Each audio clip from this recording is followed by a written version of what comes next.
Hello, good afternoon, good evening. This is Gunna, and I can see Cliff and Helena on the monitor. It's been a while since we last met, and very nice to meet you here today. I'm a moderator today. I'm a professor at Hanshin University teaching economics, and first of all, congratulations on the second World Localization Day, and thanks to Local Futures for all hard work to provide a platform for many programs and sessions. This seminar is also prepared for the 2021 World Localization Day. The host institution, Lab 2050, is a non-profit civic think tank in South Korea. I am the chairman of the institution. The title of the seminar is Imagine a New Economy. We all know something about GDP. There are at least two things that can be safely said about the GDP. First, it plays an important role in the economic policies of all countries. And the second is that the GDP has so many shortcomings and flaws that it needs to be supplemented or totally replaced. Today, we are going to talk about topics of GPI, Genuine Progress Index, considered an alternative indicator of GDP that is more suitable for measure economic and social development. This seminar consists of two parts, keynote speeches by two keynote speakers and a following roundtable. Before we start, let's take a moment to watch the video messages sent by the organizations that sponsor this event. In order, I would like to thank Jindo Park, chairman of the General Happiness Forum, and Donghyun Kim of the Joyful Rebellion, and Seok-ho Kim of the Institute for Social Development at Seoul National University, and Professor Young-jun Choi at Yonsei University, and Taegyu Park of the One Heart Peace Research Foundation. Yet, there are many sponsors. Now we will watch the congratulatory video together.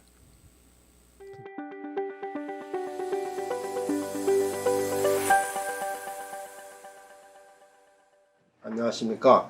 국민총 행복 전환 포럼 이사장 박진도입니다. 우리 포럼은 3년 전 2018년 4월에 성장상주의 시대와 결별을 선언하고 경제 성장에서 시민 행복으로 나라 발전의 목표를 대전환할 것을 촉구하며 창립한 민간 조직입니다. 오늘날 전 세계는 코로나 팬데믹으로 커다란 고통을 당하고 있습니다. 저는 코비드19는 우리에게 지금과 같은 경제 시스템이나 삶의 양식은 더 이상 지속 가능하지 않다는 것을 가르쳐준 위대한 스승이라 생각합니다. 오늘 한국의 랩 2050이 월드 로컬리제이션 데이와 협력하여 새로운 경제의 상상을 주제로 국제 세미나를 개최하는 것을 진심으로 축하드립니다. 새로운 경제를 상상하기 위해서는 GDP를 대신하여 참된 진보를 측정할 수 있는 새로운 GPI가 개발되어야 합니다. 아울러 우리의 삶과 행복을 총체적으로 반영하는 행복 지표의 개발이 필요합니다. 오늘 행사를 준비해 주신 헬레나 호치 여사와 이원재 선생님께 깊은 감사를 드립니다. 고맙습니다.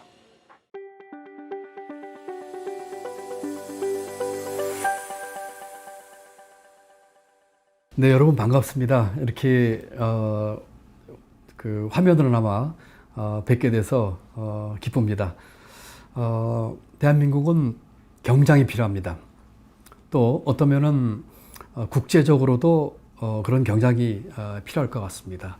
경장은 우리 사회와 경제의 구조와 틀을 바꾸는 것입니다. 이런 틀을 바꾸는 것은 우리의 인식과 의식, 그동안에 가진 사고방식을 바꾸지 않고서는 가능하지 않는 일인 것 같습니다. 그와 같은 경장을 위해서 새로운 의식과 새로운 가치를 불어넣어야 될 것 같습니다. 오늘 이 세미나를 통해서 우리 대한민국 더 나아가서 국제적으로 새로운 가치가 들어간 변화에 대한 이야기를 나눌 수 있다고 하는 것은 정말 뜻깊은 일이라고 생각을 합니다. 감사드리고 또 이와 같은 자리를 만들어주신 많은 분들의 수고에 치하의 말씀을 드립니다. 특히 이제까지 우리가 추구했던 양적 성장에서 질적 성장, 또 사회의 성숙도, 또 사람 사이의 상생, 이러한 가치들이 들어갈 수 있는 새로운 지표의 개발이라고 하는 측면에서도 오늘 아주 중요한 첫 걸음을 내리는 것 같습니다.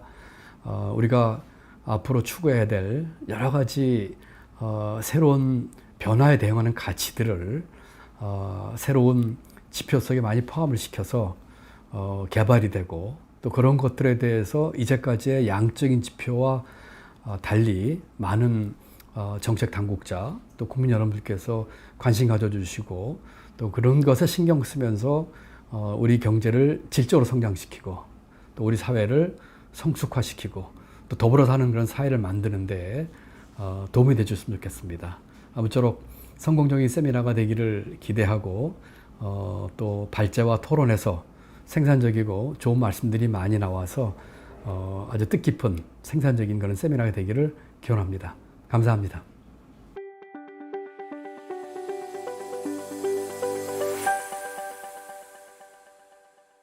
예, 먼저 랩 2050이 주최하는 새로운 경제 상상에 서울대 사회발전연구소가 초대를 받은 점 영광으로 생각합니다. 그리고 이러한 미래지향적이고 한국 사회에 가장 필요한 지점을 짚어주시는 행사를 개최하시는 랩 2050과 이원재 대표님께 축하의 말씀을 드립니다. 제가 알기로는 헬레나 선생님을 포함한 여기에 참여하시는 분들이 한국 사회가 어떤 상태에 있고 어떤 방향으로 나아가야 되는지에 대한 어떤 과학적인 측정을 함께 상상하는 자리를 오늘 만드실 거로 생각을 하는데요. 지금까지 저희 서울대학교 사회발전연구소도 비슷한 고민과 문제의식으로 이러한 어떤 지표 체계 작성과 측정 작업을 해왔습니다.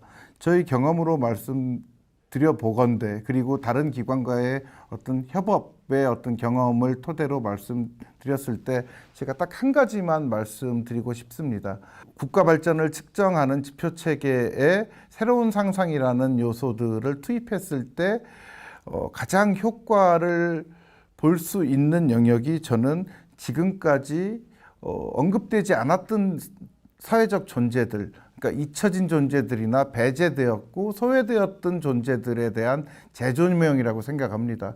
그러한 존재들이 어떤 우리가 굉장히 차가워 보이고 차갑게 느껴지고 딱딱해 보이는 통계 안으로 들어올 수 있는 여지와 가능성을 높여주는 작업이라고 생각을 합니다. 그런 의미에서 감히 제가 말씀드리자면, 그리고 저희 연구소도 또 그리고 저도 연구자로서 아직 못 해본 지점에 대해서 하나 부탁드리고 간청드리건데, 잊혀지거나 배제되는 존재, 그래서 그 잊혀짐과 배제됨이 너무 당연하게 상식처럼 받아들여지는 현실을 깨트릴 수 있는 지표 체계가 이번 행사를 통해서 함께 고민되어서 나왔으면 좋겠고요. 그 결과로 한국의 어떤 사회적 소수자들이라든가, 그리고 여성들이라든가, 이주자들이라든가, 그리고 지방 청년들이라든가, 이런 어떤 정책적으로 숫자를 통해서 자꾸 어떤 평균을 지향하는 숫자를 통해서 배제되는 존재들에 대해서 따뜻한 손길 내지는 따뜻한 어루만짐을 줄 수 있는 그런 냉철하고 정확한 숫자를 통한 어떤 지표 체계가 이번에 도출이 되었으면 좋겠고요. 그래서 앞으로 저도 연구자의 한 사람으로서 계속 이 랩 2050이 성취하시는 이런 어떤 국가 발전 지표 체계를 의지해서 많이 배우도록 하겠습니다. 다시 한번 랩 2050이 추구하시는 새로운 경제에 대한 상상, 국가 발전 지표 체계가 조금 전에 말씀드린 그러한 어떤 이전 지표 체계들이 다루지 못했던 부분들을 잘 훌륭하게 보완하고, 그래서 정책적으로도 좀 따뜻하고 뭔가 실질적인 그 소외된 집단들, 잊혀진 집단들의 어떤 삶의 질이 개선될 수 있는 어떤 그 객관적인 근거가 마련되기를 진심으로 바랍니다. 예, 감사합니다.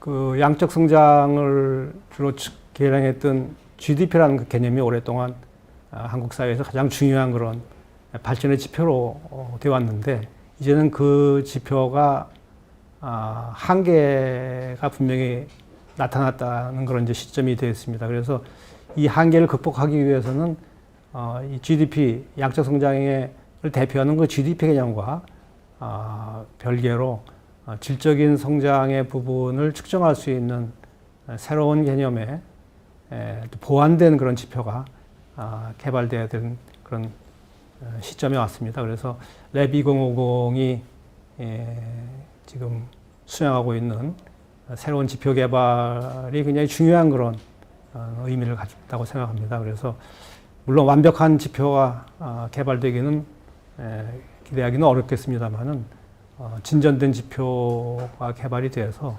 향후 또 다른 그런 진전된 지표 개발로 이어지기를 갖다가 바라마지 않습니다. 분명히 좋은 아마 결과가 있을 것이라고 저는 기대하고 있습니다. 감사합니다.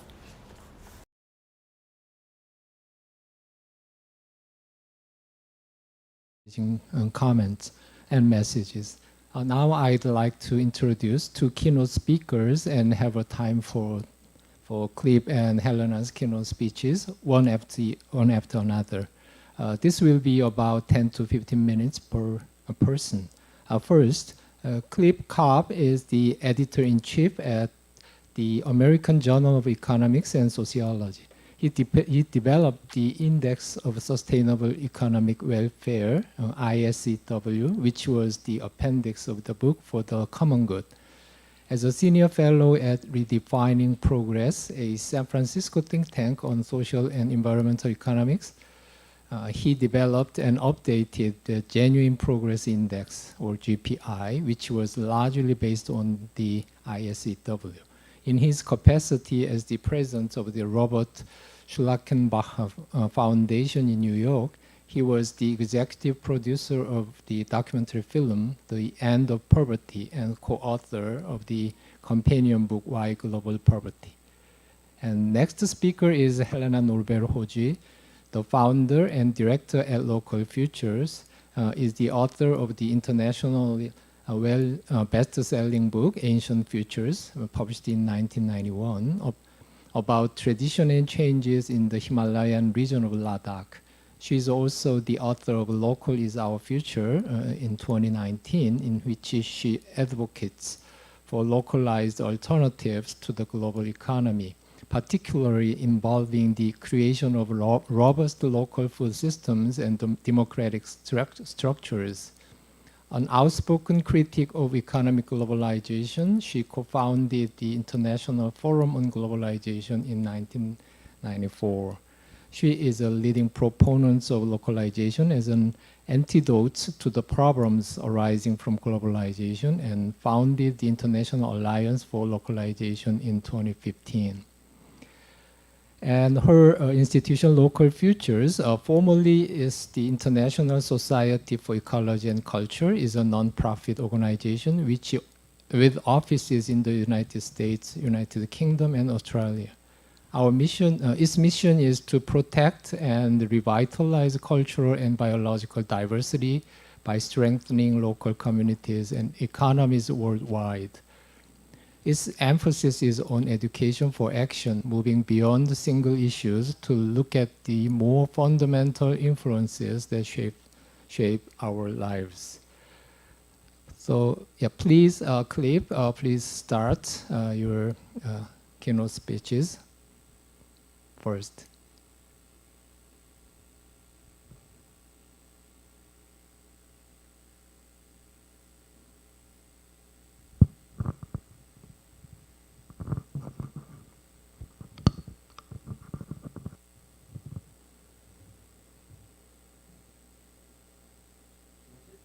문제가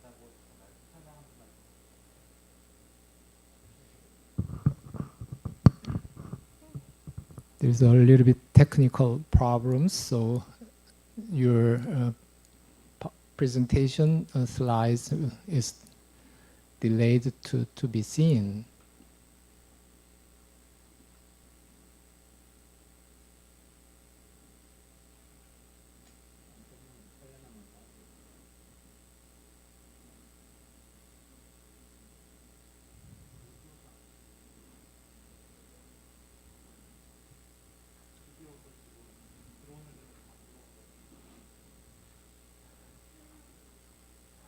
All right.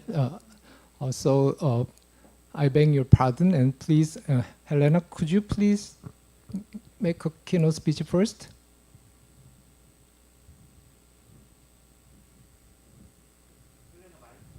Please turn on your mic, please. Okay.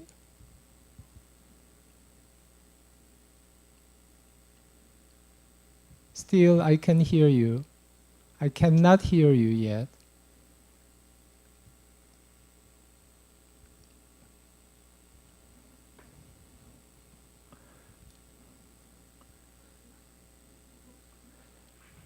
Sorry.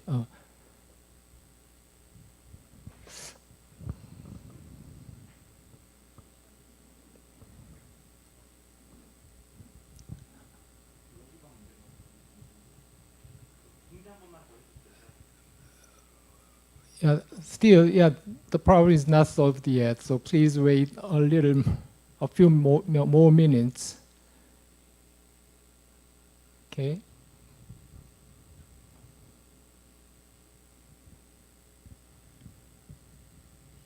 Please say something before before start the presentation, or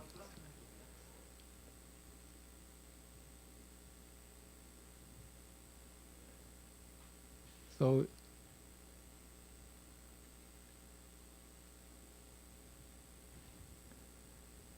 No.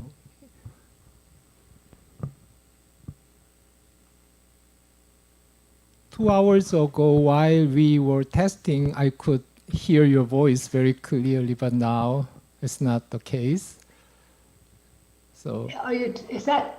Oh, is yeah. That addressed to, Now can I you can hear hear me? you.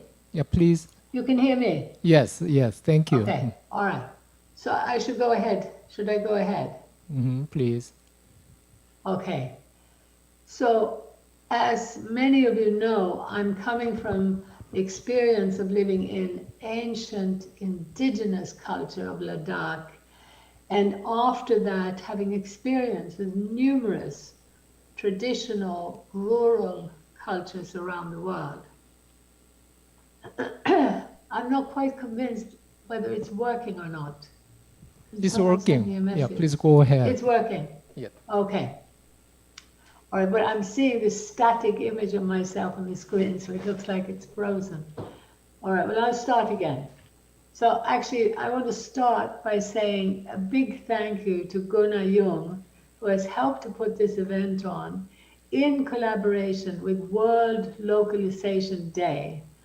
And World Localization Day, we launched from Local Futures last year to make visible the literally hundreds of millions of people around the world who are trying to protect their local economies or trying to rebuild them with a particular focus on food. It turns out that food is the only thing humans produce that every single person needs every day of their life. So it is tragic to see that our governments are still pursuing policies that separate us further and further from the source of our food. It's led to a type of madness where countries import and export the same product.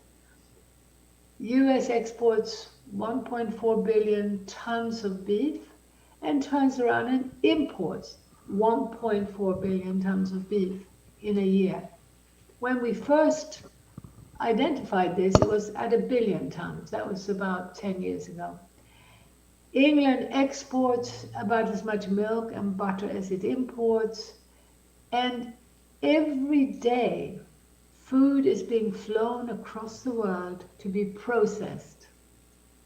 I first noticed this in Sweden in the 1970s, that businesses were being encouraged to use labor where it was cheapest. So at that time, in the mid-70s, the Swedish potatoes were shipped by road to Italy to be washed, put in plastic bags, and sent back again. That was already mad enough. But now in the intervening years, with governments blindly supporting more and more globalized trade, more and more globalized financial trading, we are in a very, very serious crisis situation. So now food is routinely flown across the world. From the US to China, fish is being flown to be deboned. Fish is flown from the US to Japan just to be weighed and flown back again. Fish flown from Norway to be deboned and filleted in China. Here in Australia, nuts are flown to China to be cracked open, sent back again. These are just a few cases that we know about. We know about dozens more. I hope people would be interested in looking at our insane trade fact sheet. Now, for us, this is completely connected to the madness of GDP. And I'm so grateful for Clifford for continuing to try to raise awareness about the madness of that measurement, which, as we all know, is actually a measure of breakdown. It is not a measure of even material prosperity. What we're seeing now is that countries are actually getting poorer vis-a-vis the global trading corporations. We have a monopolistic system now, interlinked giants in media, in the pharmaceutical industry, very dangerously also in the scientific and academic community. We are being essentially having our research and our ideas shaped by big money, not by the needs of society, the needs of our environment, which is so clearly ailing, just like people are. So we desperately need to step back and look at the big picture. And we need to see that looking at that big picture is not enough. We now have a real struggle on our hands to get this out. We need people to know that there have been economists questioning GDP for decades, longer than that, that there have been thoughtful economists like Clifford and others who have been trying to come up with different indicators. But we really need to have civic society on our side to be lobbying and essentially insisting that our governments represent us. That's what they're meant to do.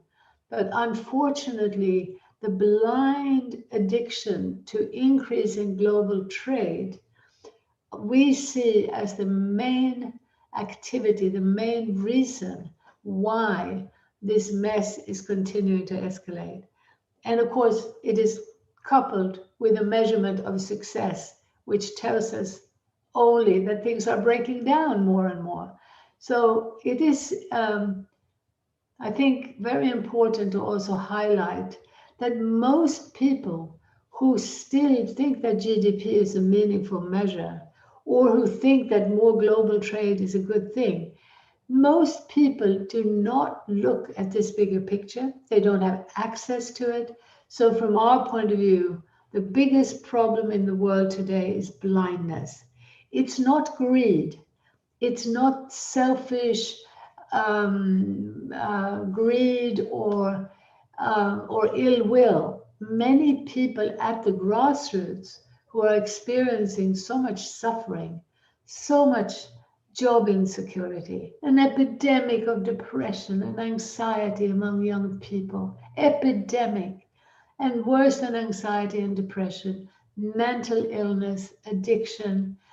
These serious consequences lead people at the grassroots to often believe that at the top, people are consciously destroying us. So we're in a divided world now where more and more people at the grassroots are more and more angry at government.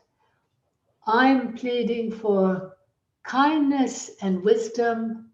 Anger is inappropriate. If we want to be angry, we should point our finger at the founding fathers of this system who were global traders, and they were trading in slaves, and they had benefited from enclosures, driving people off the land so that they no longer had access to the real economy. They became dependent on a top-down system shaped and determined by others.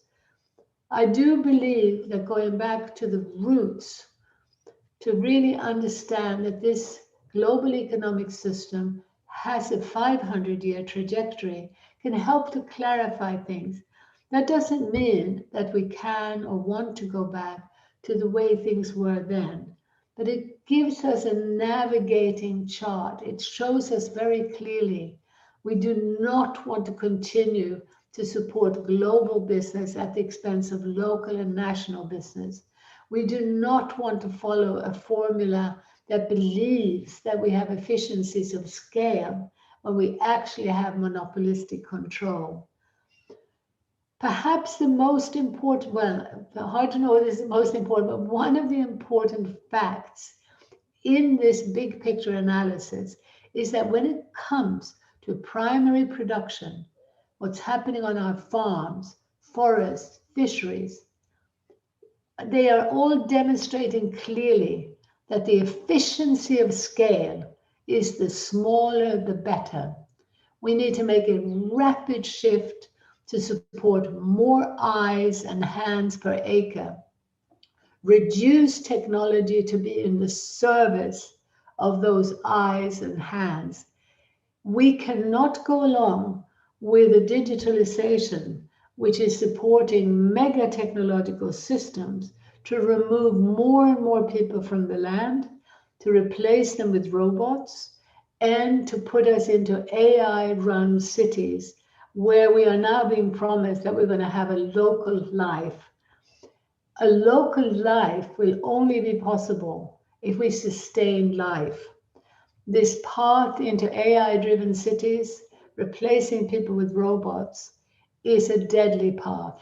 It is one which cannot and is not able to sustain the rich biodiversity and the cultural diversity, which was a reflection of people responding to the needs of life. It was a reflection of connection to biodiversity.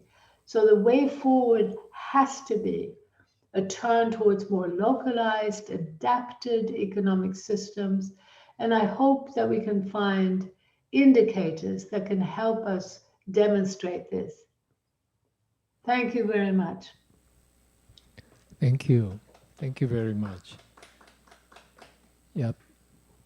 Cliff, we could hear your voice this time, so please, would you please start your speeches with your slides? Do you hear me? I can hear you. Can you hear me? Yes, yes, very nice. Okay. Please. Now the slides are here. Yes, Just a moment. thank you. Okay. So actually, I should start by saying that let's go to the next slide and the next one. Okay. We need to think of the GDP as a political tool, not primarily as an economic tool.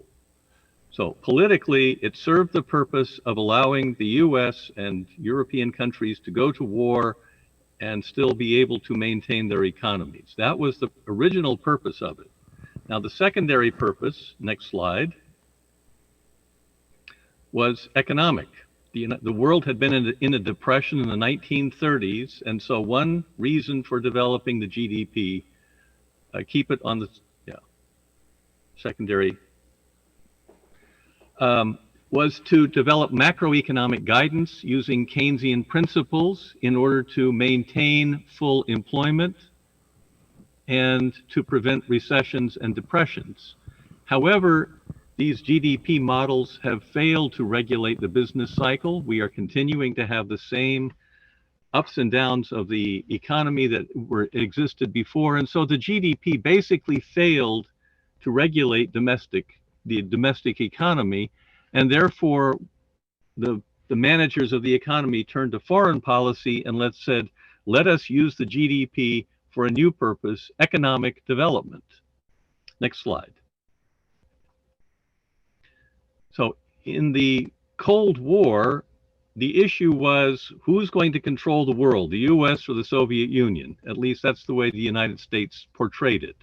So the idea was that we were competing with each other in terms of helping poor nations develop economically. So economic development became the primary tool or the primary purpose for which the GDP was used as a tool to measure progress towards increasing the development of an economy. So the US and the Soviet Union each claimed to be more able to increase GDP of poor nations. But we should see this development, again, not in economic terms of progress, which is the way it was portrayed, but actually as another form of warfare against people in those economies, particularly against people in rural areas. What raising the GDP meant around the world in every country has meant moving people off farms and their traditional way of life and into cities. So another purpose of the GDP related to this was free trade. The argument for free trade is some will win, some will lose, but everyone will be better off if the GDP is larger because of free trade. So in other words, it's a bigger pie, there will be more to eat, but in fact, some people eat less and some people eat more. But the GDP made it possible to sort of erase that and ignore that aspect of what was happening under free trade regimes. So the GDP became a weapon designed to suppress dissent against free trade. Lots of people understood that free trade wasn't good for them, but they weren't allowed to speak up because that was being critical of this development ideology, the ideology that we must increase the GDP at all costs and allow capital to flow freely. All of this was all part of neocolonialism. In addition, raising the GDP increased economic inequality, but people weren't allowed to talk about that. Even today, that discussion is barely taking place, the connection between raising GDP and rising income inequality. Next slide. So in summary, if you learn about the GDP in school, what you are taught is it's a technical tool for economics. You learn that GDP is equal to consumption plus investment plus government spending plus exports minus imports. And you learn how to use it as a tool, but you're never really taught what it's being used for, the political purposes of it. GDP has been a political weapon in a war of modernization, industrialization, and displacement. All of this, in a sense, is a war of modernization against traditional societies, against people who live in practicing traditional ways of life, in particular, traditional agriculture. So its origins in war have never been left behind. It started in World War II, but it continues to be a kind of instrument of warfare. Therefore, GDP should be analyzed politically and not as an economic tool. Next slide. So the GPI was developed originally as a method of trying to counteract the GDP. The GPI began originally as the ISEW, or Index of Sustainable Economic Welfare. It was created by John Cobb, Herman Daly, and me around 1987. It was based on several prior efforts to create comprehensive measures of a national economy. Generally, economics has dealt only with the market, and the GDP only deals with the market, and the GPI was an effort to say, the economy actually is more than the market. It also includes nature and society, and the way in which those interact with the market also need to be incorporated. So in its first version, it was published in the book For the Common Good by Cobb and Daly. It was revised in another book called The Green National Economy. And again, the same second result was published in the second edition of For the Common Good. Next.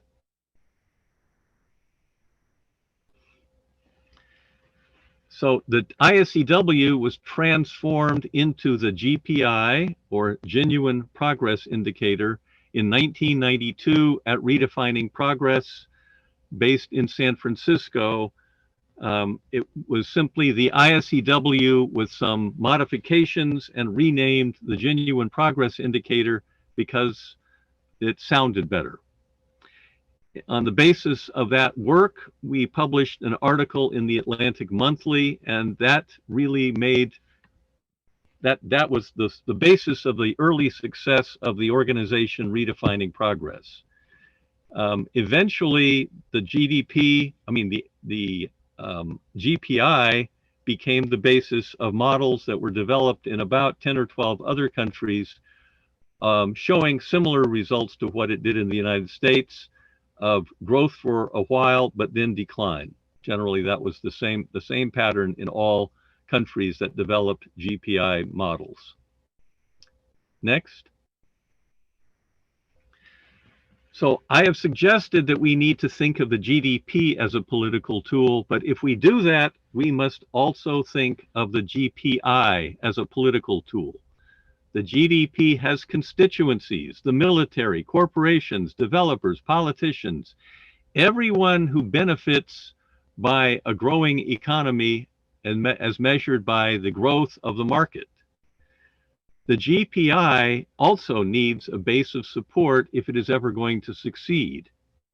That means political support. Where is that going to come from? Well, unfortunately, the biggest beneficiary of the GPI are the people who have not yet been born, people of future generations.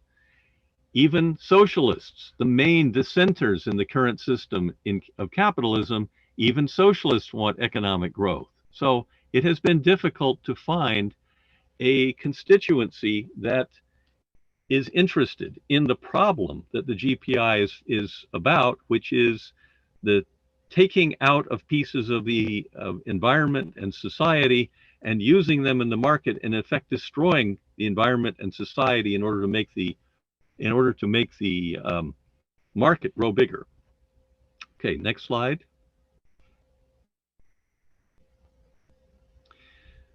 In the United States, the GDP was barely noticed until 1960, when in the US presidential election, John Kennedy promised he would get the economy moving again. Now, he never used the term GDP, but that is in fact what he was referring to. So if the GDP means the economy, what does the GPI represent? Is it genuine progress, as the name says, or is it something else? What exactly is the GPI? And that question needs to be answered, I think, in order to be able to make it a politically viable instrument. So it seems that until the Green Party, which exists in many countries, until the Green Party or some similar organization, some politically motivated organization, can make the GPI popular, it's going to be invisible. It will never truly compete with the GDP. Next slide. So my primary suggestion, I want to reiterate, is we need to think in terms of politics, not economics. When we fight against the GDP using the same terminology, the same methodology, the same accounting tools, we are fighting on the same ground as the opponent. That is always a losing proposition. If you want to win a battle, you change the terrain, you change the place where you're going to fight. You don't fight on your opponent's turf, on their land. You force them to fight in the way you want to fight. I said, this is like thinking about an elephant. When I say that, then I tell you, next, don't think about an elephant. Okay, the word you keep coming back to now is elephant because I've said it. In the same way, when we talk about GDP and criticize the GDP and the economy and the market and so on, all of this is telling an audience, think about those words, think about those terms. If you want to change the way people think, you don't keep using the same language. You have to change the language. You need to reframe the language and stop using the language that your opponents are using, which is the language of traditional economics. Next slide. So, what we need is to figure out a way to present the message that lies behind the GPI. What is the story? What is the GPI in human terms? If we stop thinking about it in technical terms as a lot of numbers added up together that reach some other number and use that to show a graph, to show things are getting better or worse, all of that is very technical speak. It doesn't speak to people's ordinary lives. So if we're going to actually be effective in promoting the ideas of the GPI, we need to think about it in terms of a different kind of message, in particular, a story. So just as an example here, I want to give as an illustration different movies or the television series, Star Trek. Star Trek is all about a group of people who go out into the universe to spread the benefits of American civilization. It's a very American TV show and really all about American neocolonialism operating in the world.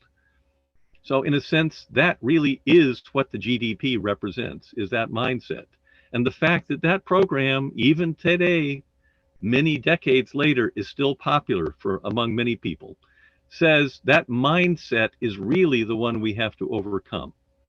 So I tried to think of a few movies that give us a different perspective on the world and that is similar to what the GPI is trying to say. Avatar is the most recent one that I can think of that was very popular. It showed a different world in which industrialization and development is ultimately viewed as evil, and and a kind of social connectedness as a basis of society was the positive image of that movie. Koyaanisqatsi is a documentary full of images and no words, and essentially it tells the story of how progress is destroying us and the world. And It's a Wonderful Life is a movie from almost 100 years ago that I'm not going to try to explain, but in any case, I'd say it also, in my mind, represents what the GPI is about. It's about an economy that's made for people and not people made for an economy. That would be one way of thinking about it. So I want, if you're interested in the GPI, to begin thinking about images, to think about stories. Think about how you would explain this to someone who has no interest in economic ideas, but does care about people and the planet. So we need new ways of talking about it. If we're going to win, we have to change the terms of the debate. Next slide. So, what is progress? What do we mean by progress? This really is, I think, the fundamental question we're grappling with. The GDP has been used as a measure of progress over and over again by economists and politicians and other people. So they have added up a bunch of numbers, said those numbers are getting better, and therefore we're better off. So we have turned to numbers because we don't have a way of defining what we mean by progress. The GDP became a proxy, a way of talking about progress using numbers, and then the GPI. But we're using the same mindset that we can use numbers to define what we mean by progress. So I think we need to think in a whole different set of categories about what we mean by progress if we're going to ever achieve something that looks like progress. So one example of this would be if I asked, which civilization was higher, Charlemagne's empire or the Song dynasty in China? Now, those were contemporary with each other, and I believe that one of them was clearly better than the other. The Song dynasty was far, far more sophisticated in a wide range of ways. It gave more people freedom. They were not fighting wars with each other. There were a variety of factors that made it a better civilization. So we don't have to have a number to tell us that one was bigger, it was better than the other. So I just suggest very simply, because I don't want to spend a long time, but 3 sample criteria that we could use to define what we mean by progress, the progress of a society or a civilization. Back, please. Back, yeah, that's it. One is the treatment of women. The second is social equality, and the third is the wisdom of leaders. None of these things that I think can be measured by numbers. None of them ought to be measured by numbers. But we can't, well, I mean, we can use numbers as proxies to some extent, but we should also have images and stories and ways of talking about these things, because these, I think, are useful measures of the quality of life of an entire civilization. So, how do you define progress? The GPI is mostly a way of saying that the G is something negative. It says the GDP does not define progress. It's a negative message. It's critical, but it doesn't really provide an image, an outlook for what we're trying to achieve. So I think what we need are new ways, and in some cases, that's going to be old ways that we can refashion in new ways to define progress that are not based on measurement, not based on numbers. You just heard Helena Norberg-Hodge talk about her work. I believe that the work she did in Ladakh some years ago, showing a concrete historical example of cultural loss, was to me one of the best ways of understanding what we mean by progress, by showing negatively. She was saying, this is what was defined as progress. It isn't progress for the people living there. We need to redefine what we mean by progress. And that's really the beginning of the conversation we need to have. Can we learn about progress by defining what we have lost, or can we envision what a better world would look like? Thank you.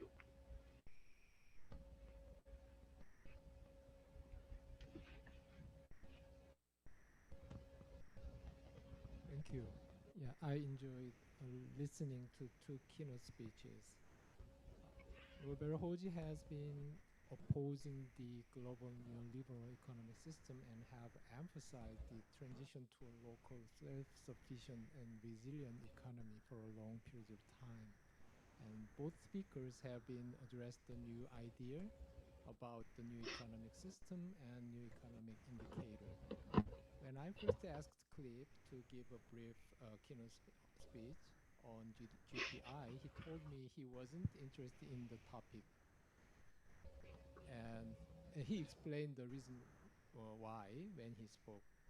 Now, I think Cliff's this remark is well connected with the Helena's speeches and her idea. So now we are going to have a discussion and conversation for about 20 minutes, and I invite another guest to this table. This is Dr. Wonjae Lee. Wonjae Lee is a journalist and an economic policy expert. He majored in economics and earned an MBA at MIT Sloan School of Management. And he writes columns for various newspapers and magazines in Korea. And he is the founder of the Lab 2050, and he's going to lead the next sessions today. So please share your impression of listening to 2 keynote speeches and ask them if you have any questions, please. Wonjae. Thank you for the kind introduction. My name is Wonjae Lee from Lab 2050, and I'm very much enjoyed and I'm very much impressed by the 2 keynote speeches. And you know what? I just ran into my very old memory in my college days, and I've been thinking that how we can make a difference in Korea, here in Korea, and how can we change the way it is in Korea, which is the rapidly economically developed country in last decades. And my memory in college days was that one time I was teaching children in a poor neighbors in Seoul in an after-school program while their parents are away working in workplaces for a long time in the evening. And then the neighbors were one day demolished completely for a development project. And I saw that those parents and children were kicked out from the town they had been living for decades. But I also saw that some people got affluent through that development project. Some people had owned land and houses in that area, even though just developers and investors took most of the profits, but some of the profits were owned by the residents themselves, even though they're not the majority of all the residents. And then after all these years, I see that people remember the money the development got to them, not the pains the development project got to them. So while seeing this, while seeing the people just remember money and still they like development projects, still in Seoul, Korea now, then I was thinking that probably people need vision. People are not like money addicted, but they just know that they need progress. They need some kind of development. It doesn't need to be just money, but they need a vision. So that's my impression. So even though we know that globalization is not for the grassroots people, and economic development is sometimes very harmful for the environment and the future generation, but still, alternatively, people need alternatives to pursue. They need kind of a goal to strive for. So that's, I think, why we are putting an emphasis on new indicator like GPI. And I think it's very much needed in Korea right now, because in Korea, growth, this rapid economic growth is slowing down, and people are very frustrated.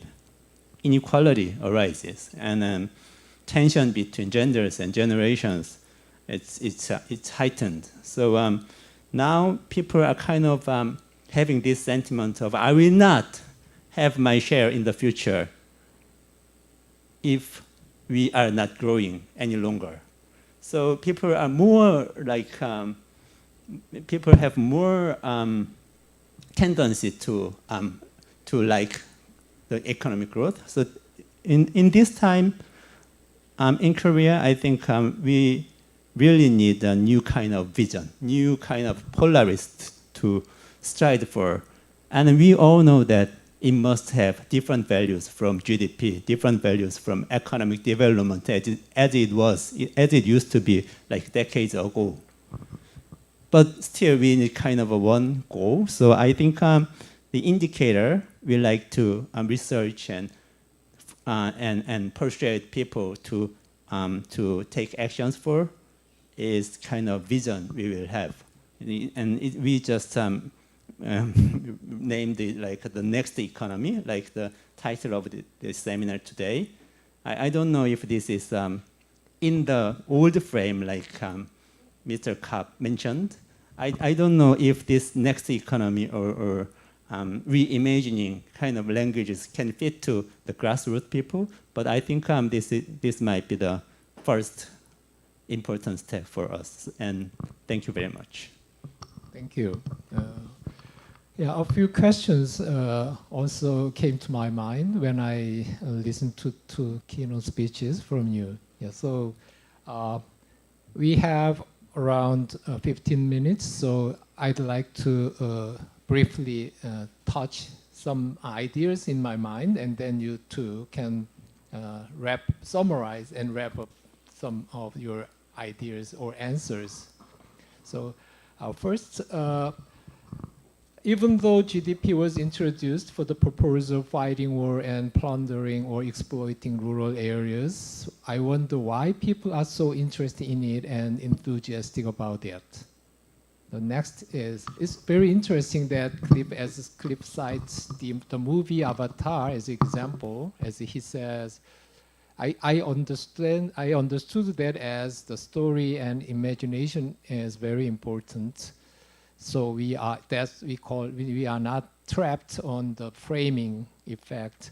So not indicator and not numbers. So Cliff also said that Helena has always emphasized that. So in my opinion, in terms of Helena's terminology, it's a big picture activism. So she emphasized, seems to be very appropriate example. So please tell me more about that. It's a question to the Helena.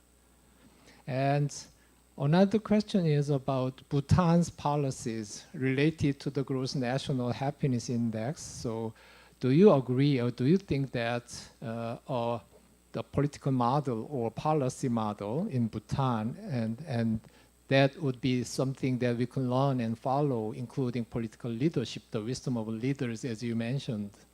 And you emphasize the importance of politics. So what do you think about Green Party or other popular political movements or political reforms that implement such politics and policies in consideration of future generations? So please give us your thoughts or answers about some questions and including Wonjae Lee's comments, please. So you can do first, anyone. Okay, please turn on the mic, please, Helena. All right. It's a very interesting question why people are pursuing GDP and basically growth. But what I witnessed firsthand in Ladakh is that when you push people off the land and break down their interdependence with each other and create a total dependence on money, you create neuroses because you're pushing people into structures over which they have almost no power. They don't know if tomorrow the price of bread will have doubled. So then naturally people want to hoard on money. And when they're told by their political leaders that the GDP is growing the economy, they believe that this is what's happening. So for me, the big picture activism now has so much to do with spelling out the truth that growth in GDP, in other words, economic growth as it's constructed now, is not actually growing the economy for anyone within the national boundaries. Governments are getting poorer, people are getting poorer. And the way we have to show that is to get people to look at how many hours do you have to work to pay for the food on the table, to pay for a roof over your head, basic needs in healthcare and education. People are working harder and harder, running faster and faster. And even within the giant corporations, people are running harder and faster to stay in place. Now, the number of people who are winning, who are accumulating more of this essentially fake money. We have a fake notion of growth, and then we have fake money. So there are people at the top accumulating lots of zeros after their numbers, but that wealth is not real. So the narrative needs to be to expose this emperor's clothes economy, and it needs to be getting people to actually honestly look at how and where they feel better about themselves, about the future. And what we want to really stress is that fundamental to creating a system wanting to be based on permanent war, the fundamental to this was the centralization of power that was destroying life for the majority of people. So we need to be really honest about this. And again, part of the big picture is that if we localize or decentralize, it's not possible for a community to be measuring their progress in the way that we are now allowing it to happen at the level of the nation state and globally.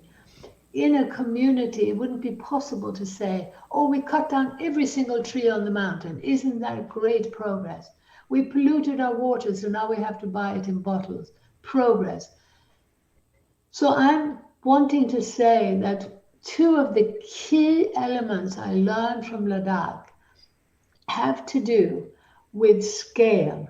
The two elements are that we need to reduce the scale of a community's impact on the natural world and on other people.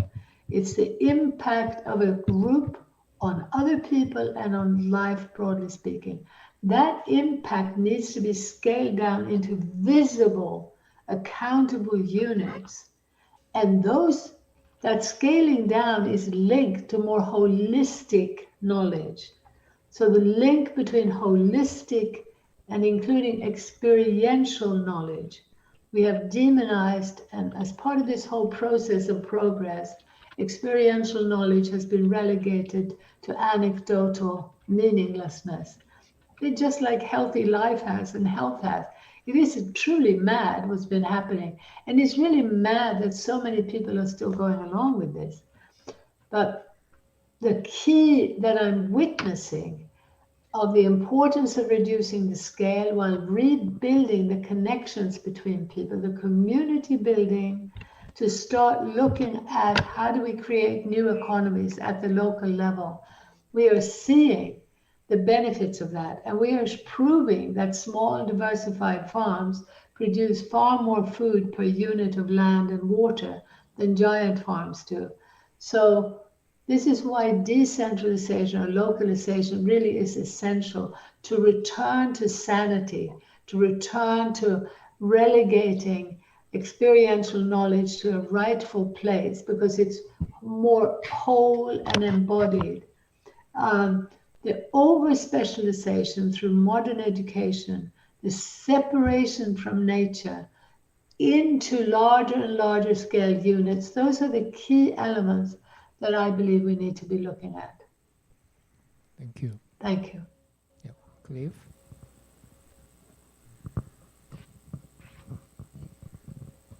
I'm having, so I'm not even sure where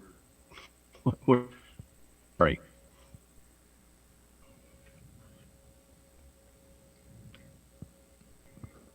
Oh, yeah. I cannot hear you. The connection has changed. Okay. I have not heard the conversation. I've been watching now on YouTube.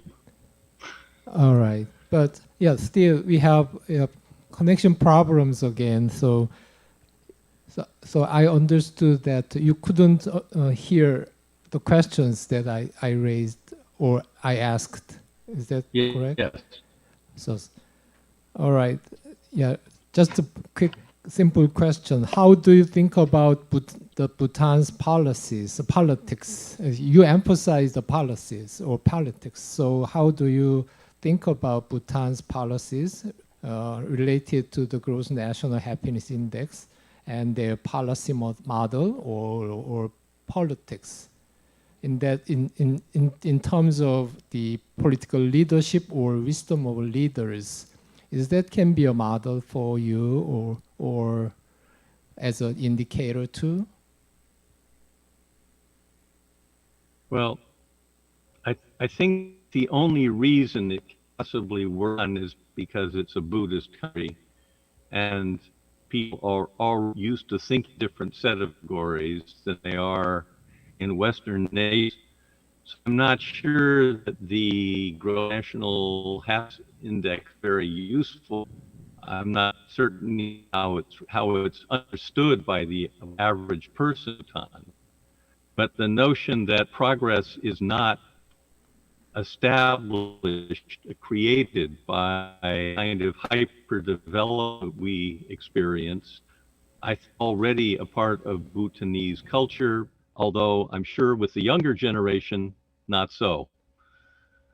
Can you hear me? Yes. Not that good, but Okay. but we can hear you.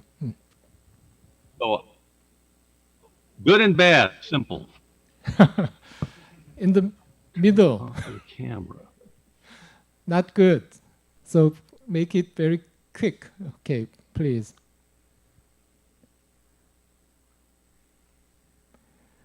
All right. Okay, was there a second question?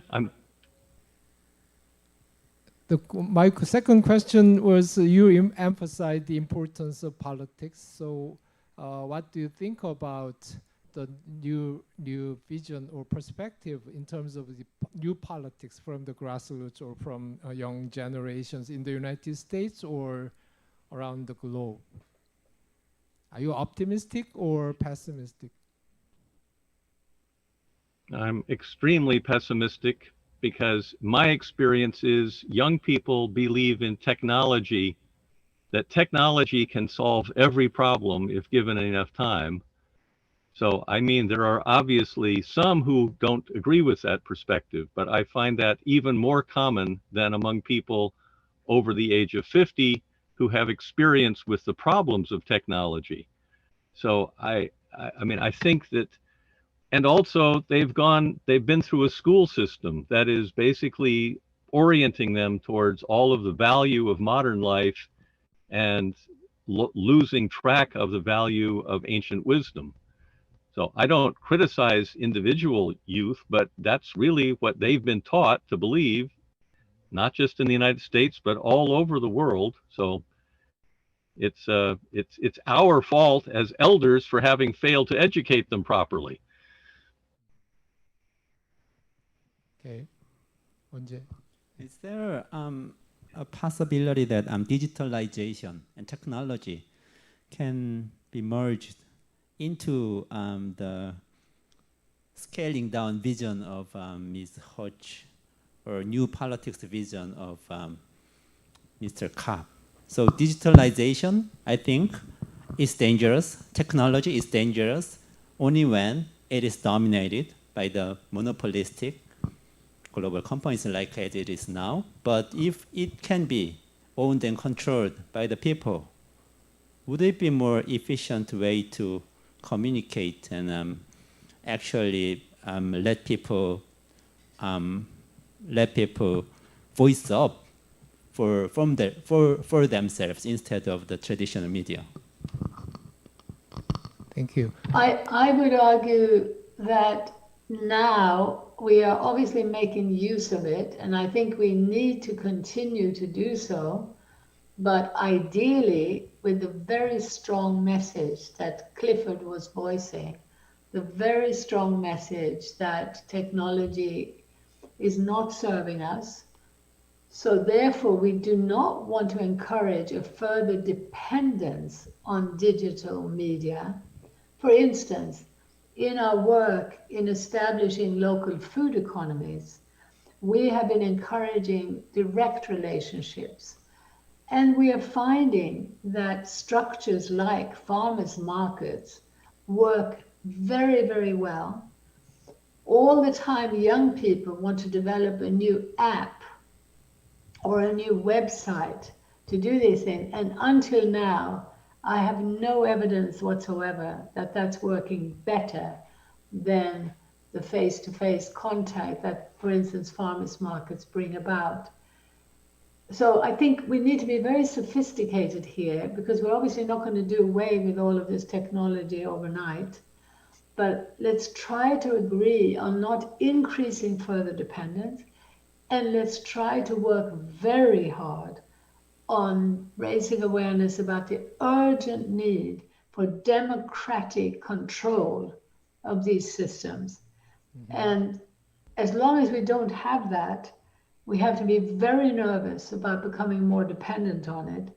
But I'm saying, even if we imagine a world where the internet were owned and run by some kind of civic society amalgamation and structures that were genuinely defending democratic use and were clearly as part of that defending people's rights and the rights of nature, in a holistic way. Even if that were possible, I would argue that we would want to be doing everything we can to reduce our dependence, because these tools are not equipping us with that holistic knowledge that we need to defend and support life, the complexity of life, the richness of life, the joy, our spiritual deep connections to nature are being destroyed by this intervention of the screen. But it's also at a very practical level. We are losing so much knowledge because of our overdependence on this. So it starts with an overdependence on numbers and abstractions, and now it's moved into a digital dependence and coming back to life, and the face-to-face encounter is where the complexity and the needs of every single plant, every single animal, every single baby, the uniqueness of each and everything that lives and changing from moment to moment. That's the complexity and the richness of life. And that's the joy of life. That's the sort of spiritual awakening that's such an important part of this whole movement. Okay, yeah, we are running out of time, so I have some questions, but I cannot do that now. So, but I guess, or I think Helena is more optimistic than the Cliff in terms of, because the world localization is booming, and maybe we can do that again next year or for many years in the future. So thank you for taking the time to join us today. And we live in different places and different time zones in the United States, Sacramento in California and Australia, and Seoul in Korea. But it's so good to talk like this with the same perspective. So stay healthy and hope to see you again soon. And thank you again for your wonderful presentation and remark. Thank you. Bye. Gunna, thank you so much. And I hope you're staying healthy. Thank I hope you. you're staying Thank you very healthy much. and not working too hard. Thank you very much. Yeah. Thank you, Cliff. Hope to see you again in Claremont or in Sacramento in the near future. Bye. Bye. And the Lovely session, to see you, Clifford. Yeah. Yep. Session 2 begins immediately afterwards. So the next session will be led by President Wonjae Lee. So I ask for your hard work. Thank you. Hello, everyone. Now we are into the session 2 of today's seminar, directly from the session 1. In session 1, we had wonderful speakers, Clifford Cobb and Helena Hodge. Thank you for your impressive speeches and discussion. And we talked about why we must get ready for the next economy, next step of the economy. And Helena Hodge put an emphasis on local empowerment. And Mr. Clifford Cobb, even though he was a little pessimistic, but still criticized GDP and the urgency to define genuine progress for our generation. Also, he put an emphasis on politics, the role of political power. And now, in session 2, we are going to dig this topic a little deeper than session 1, which was a little bit more general.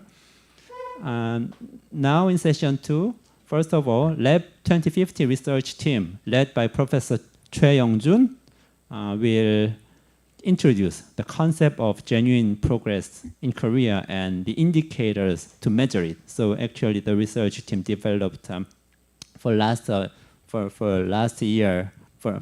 1 year to this new GPI for Korea. And we'll discuss this. It will be presented and discussed with prominent panelists from other countries. So first of all, we have Anders Hayden, a professor at Department of Political Science, Dalhousie University in Canada. Are you there, Professor Hayden? Yes, I'm here. Yes. Hi, thank you for joining us. And we have Professor CG, professor at Department of Development Economics, Beijing University in China. Are you there, Professor G? Hello. Yes. Thank you very much for joining us. And we have also prominent participants here. I see Dong-Yeon Kim, Chairman and Senior Intern of Joyful Rebellion Foundation and former Minister of Economy and Finance. Mr. Dong-Yeon. Hello, everyone. Yes, I'm here. Thank you very much. Hello, everyone. I am very pleased to participate in this meaningful seminar. Thank you. Thank you very much. And also, do we have Professor Mr. Jindo Park from GNH Forum? I can't see him. Probably he's a little late. And also, we have Mr. Park Yang-soo from Bank of Korea, who is the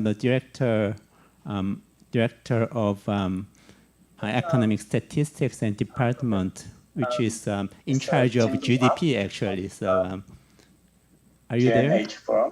Yeah, hello. Can you hear me? Hello. Thank you for joining us. Do we have Mr. Paul Choi from Statistics Research Institute of Statistics Korea? From Bank of Korea. Yes, hi. Thank you for joining us. So these experts are actually in charge of Korean statistics, the official statistics. So they have advised our research team a lot for the last 1 year. So thank you very much for joining our last discussion session. So do we have Professor Young-Joo Nielsen here?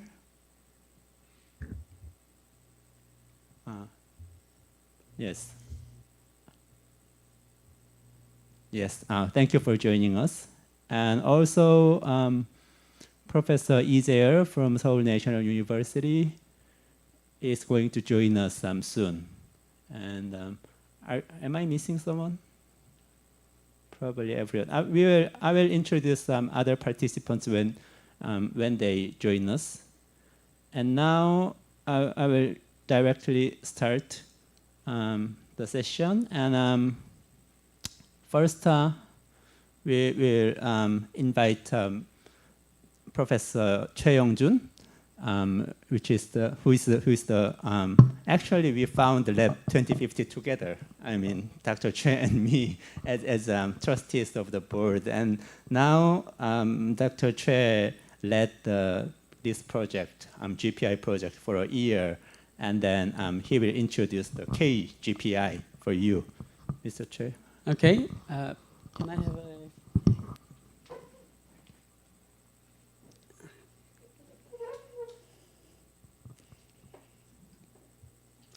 hello, everyone. Great to be here and great to see everyone here. It's a great opportunity to share our new idea and present a new genuine progress indicator. As Wonjae said, I'm Young-jun from Yonsei University, principal investigator of this project. And thank you also for the first session participant, the Gunna and Wonjae, Helena and Clifford. They're kind of setting very nicely about the context of this new indicator. And this is our the research team. The next slide, please. Yeah, this is our research team members. They are going to explain each part later. And thank you also for the first session participant. I'm the principal investigator, and Professor Son Jong-chil, Dr. Bang Ga-un, Professor Yoon Ja-young, Professor Lee Ji-young, and Dr. Yu Jung-min are going to explain the finding of their own part later on. We have so much discussion about how to translate a genuine progress indicator in Korean, but we finally reached a consensus saying 참 성장 지표. I hope our Korean audience like this Korean name as we do. Let me go back to about 100 years ago in the Western world when the scars of the First World War still remained and the Great Depression had just started. The Great Depression lasted about 10 years and more in some countries. And according to one source, over 12 million people in the United States were unemployed during this period. It's a very something similar in COVID-19 time. It completely shattered the capitalistic system they had trusted and was forced to envision a new system and new world, such as like New Deal by Roosevelt. The universal and comprehensive welfare state was its byproduct in many countries, and more importantly, GDP was created in this period by Simon Kuznets and his colleagues to measure the impact of the depression and also the recovery from it. Then it became the most important international economic indicator, going through the Bretton Woods Conference in 1940s and adopted by the United Nations in 1950s and also China in 1993. Now, in the 21st century, we are facing another great transformation. COVID-19, climate change, digitalization. For example, online seminars as what we are doing now are telling us we should buckle up and be ready for another great transformation. Do you agree? For me, I do not clearly see what is coming, but vaguely I could see we had better well prepare. Then do we have some kind of North Star or lighthouse, benchmark, signpost, whatever that is, to take us to the right direction in this darkness and uncertainty? As well known, and also Simon Kuznets also emphasized, GDP is the indicator to measure the size of economy. As you see, the monetary value of goods and services produced in a country never meant to be a well-being or societal development indicator. But somehow, unlike the intention of Simon Kuznets, it has always been our North Star and signpost in our society, the most important indicator for almost all countries to see how each government or nation is doing. It's more like a success of the government or success of nation. Behind it, there is an idea of the trickle down. As you see the picture there, if the size of GDP gets bigger, the outcome of employment, welfare, and happiness would be followed naturally. But is it true? There are so many studies now arguing that's not the case. Probably you also agree with that. It is a known fact now. And furthermore, the GDP approach has damaged our environment much. And GDP does not seem to be our lighthouse anymore. And if we don't have a lighthouse or a North Star or a signpost, then it seems we're lost in darkness. So let's go back to the basics. What is genuine progress? What do you think a genuine progress is? These two quotes, among many others, saying what genuine progress and development is. It is not economic growth or the sum of production simply, but people are the real wealth of nations, and the main goal of development is to create an enabling environment for people to enjoy long, health, and creative lives. Obviously, the growth is not the end, but means, important means. So we should ask growth of what and for what, as Kuznets said. In other words, we need to look at not quantity, but quality of growth. What we say is a 참성장. We call it the genuine growth. 100 years after the Great Depression, we are facing multiple socio-economic, political challenges ahead of us, together with the pandemic we are experiencing, which might come again in different form: digitalization, climate change, demographic change, de-globalizations, and de-democratization, which might reduce your and your children's happiness and well-being. In this context, our research team and Lab 2050 are asking what growth means for you. In politics and society, different ideas are competing each other. It is well understood the market and firms and enterprises are focusing on price rather than value, and present rather than future.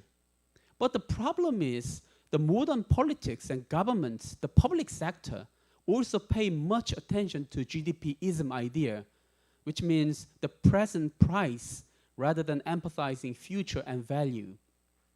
The reason we criticize GDP as a North Star is they neglect these other dimensions, as you see from the figure, such as solidaristic idea, including care, welfare, and third sector activities, and investment idea, including investment children, youth, and skill, and last but not least, sustainability idea, including climate change and environment. Even after the pandemic, COVID-19 we are experiencing, if the most important question in our society is what is the growth rate in next year, I think we are heading towards the wrong direction. We need a new indicator, including not only GDPism idea, but also other three equally important ideas. That is where we started this project from the last autumn actually, and we have scanned whether there's a good alternative indicator replacing the position of GDP in our society. The beyond GDPism effort is not new at all. Probably you know a lot of other effort. There has been so much discussion, so many indicators created last 50 years or more, but unfortunately, so little impact so far. For example, social indicator movement started in the 1960s in the United States, which made most national governments and international organizations establish their own social indicators. For example, we have social indicator too. Its influence disappeared for some time during the heyday of neoliberalism, like 1980s in particular. But then it came again in line with increasing inequality, withering neoliberalism, and 2007 financial crisis. The Stiglitz Commission, many people know, is one of the examples. We see three streams of effort of the alternative GDP indicator. One type is dashboard style, such as Better Life Index by OECD and normal social indicators by the national government. The second one is to provide one single index, like Human Development Index or Happy Planet Index, Social Progress Index. There are so many more. The final effort is to create a monetary value, like Genuine Progress Indicator. We are going to explain more. After reviewing almost all possible candidates within our research team, we made the following principles to decide a new indicator for the new paradigm in 21st century. It should be a people-oriented rather than old-style growth-oriented paradigm. And it should contain the sustainability element. People's current economic welfare is important, but without compromising the ability of future generations to meet their own needs, which means the sustainability.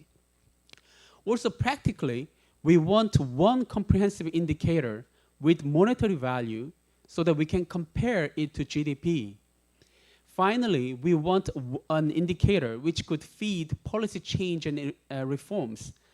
In previous panel session, Clifford said the GPI should be a political tool, as GDP is not only economic tool, but also a political tool. That's why we want kind of a strong interaction and feedback with the policy and politics. Genuine Progress Indicator is qualified when we use these standards. As you can see from IDA's work and on your right side, it offers one comprehensive monetary indicator comparable to GDP, combining net economic welfare starting from personal consumption, not production, together with sustainability elements. And we add the parts that contribute to our well-being and development, and we also subtract the part which do not contribute to our lives. As I will show you, an increasing number of studies have been conducted to measure GPI, and some United States, such as American states, such as Maryland and Vermont, have officially adopted this indicator. So what is GPI? This is definition. GPI is an estimate, we can also say the proxy of the net contributions of social and economic activity to individual welfare and long-term prosperity of our people. As you see these figure, this very small letter, I'm sorry for that, but as you see, our efforts are not new at all. Though we modify to some extent, there have been many attempts to measure GPI globally, comparatively, in one nation and locally as well. The nation GPI effort, including Australia, Belgium, Brazil, Canada, China, France, Germany, Italy, and Japan, Korea, New Zealand, UK, US, and many others. So we have reviewed these studies and particularly paid more attention to Maryland GPI 1.0 and GPI 2.0 created by Talbot and Beisdorf. What I present is not the final output of the research. We have just baked the bread.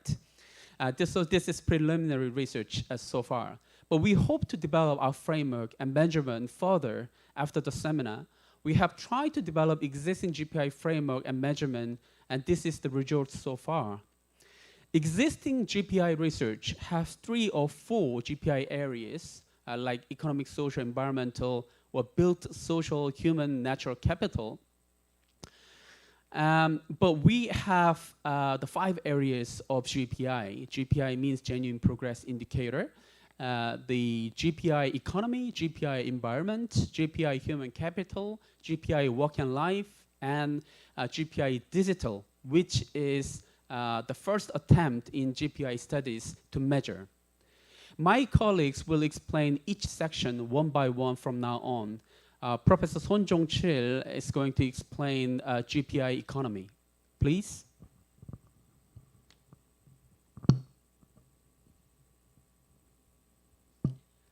We cannot hear you, Professor Son Jong-chil. Could you turn on your microphone? Okay, yes, we can hear you. I'm not sure. You can hear? Okay. Thank you for your kind introduction. I'm the Jong-chil Son from the Hankuk University of Foreign Studies. And it's very honored to present and discuss about this issue. So my section is economic indicators of GPI in Korea. So in my understanding, the GPI is started from the adjustment of GDP components like consumption, investment, government expenditure, and net export. How can we adjust the GDP components? Well, the adjustment for the better measurement for social welfare and happiness of people. So next slide, please. So we are actually based on the GPI 1.0 because the discussions of a GPI or alternative measurement with a discussion about GDP is just started.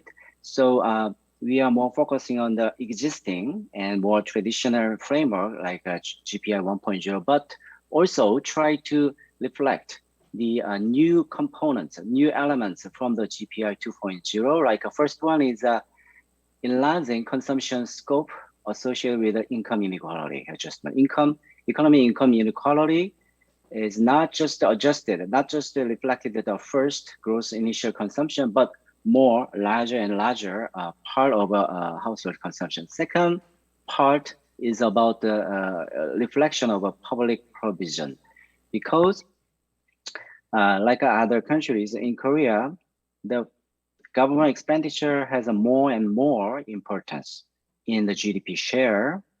So we are care about this public provision. Third thing is about the household pollution abatement. We are initially calculated household pollution abatement based on the GPI 1.0, but I am suspicious about some underestimated the efforts, the expenditures of a household to to reduce the pollution by themselves. So we are consider alternatively also defensive expenditures, which can more identify more broadly the efforts of household consumption. Next slide, please. Next slide, please. Yeah. So GPI framework can be expressed by this one equation here for the economic indicators. The first part is about the household consumption deducted by the durable goods, but also plus by the services from durable stock, and also deduct by the defensive expenditures, or cost of household pollution abatement. These all devised consumption will be adjusted by the Korean income inequality status compared to the standard. The basic year is 1991, which one is lowest income inequality from the public official data set. And also there is a other part is added from this GPI economic indicators, like net capital investment and change of net external assets and services from the load stock and public provision. Okay, move on to the next slides. Next slide, please. So this is about the some very measurement issues. Defensive expenditures is calculated from the applying each different shares on the household consumption by purpose. So more shares on the tobacco and alcohol beverages probably would be not less related with household well-being, and more related with the restaurant and accommodation services, like less and less shared, something like that. And also costs of household pollution abatement. We are following the Maryland 1.0 calculations. So household efforts, expenditure for the cost of water pollution, reduction of air pollution, and the cost of waste disposal. And about the public provisions, we are also generally following the previous literature, applying different shares on the government expenditure by purpose, and more shares like recreation and culture and religion, and less shares like defense and public order and safety, and other 50 shares. And two things is maybe distinctive compared to the other existing literature. First one is we are directly consider the social security benefit in kind to the public provision, separated from the government expenditure. Also, we are clearly consider non-profit institutions serving for household expenditures for the public provision, because these two items are believed to be very directly tied to the household well-being. And Gini coefficient is we are calculating from 1991 to 2020, and 1991 is the lowest year as a basic basement. And very interesting about the Gini coefficients. The Korean Gini coefficient has a rising trend from the early of 1990 up to 2011 or 12, and then after that we have a downward trend in the Gini coefficient. Okay, next slide, please. So finally, this is a summing up result of GPI economic indicators. This is ratios of nominal GDP. So actually, we have faced very large fluctuations when compared to the nominal GDPs or real GDPs. So three big drops here in the three crises, like here is a 1997 Asian crisis, and another big drop is 2008 global financial crisis. And now 2020 is about the COVID-19 pandemic shock. When you're looking at the component ratio of a nominal GDP, where consumption, adjusted consumption is very stable, but the net capital investment, there is some big fluctuations. Well, but their share is getting smaller and smaller for the 2010s when compared to the earlier period. I guess the public provisions share is replacing more and more the status of capital investment. So in spending shares of public provision as time goes by. And right table is about the share ratio of GDPs and nominal amounts. Well, like I said, the cost of the household pollution abatement, I guess there is some underestimated about the household efforts to reduce pollutions. But the defensive expenditures here is defensive expenditure is very largely identifying the efforts. So big discrepancies we can find from this calculation. So this is about the GPI economy indicator part. Thank you for your listening and attention. Okay, Professor Yoon Jung for GPI environment, please. Thank you. I'm Jung Lee. I'm from Buyong National University. I'm gonna talk about the other part of GPI, which is a group of environmental indicators. We cannot emphasize enough the importance of environment in our life. The donut you are looking at on the left shows two boundaries. The inner boundary is the social foundation, and the outer boundary is the environmental ceiling. Between the two boundaries lies an area shaped like a donut, where inclusive and sustainable economic development takes place. GDP has been criticized among many regions because it does not reflect the outer boundary, the environmental ceiling. I recently learned that Kuznets also thought the cost of pollution should be taken out from the calculation of value added. By the way, there is a typo in the name of author. And so we can say that considering environmental damage is in line with his original idea. So in that sense, GPI must be a better measure. Next slide, please. Next slide.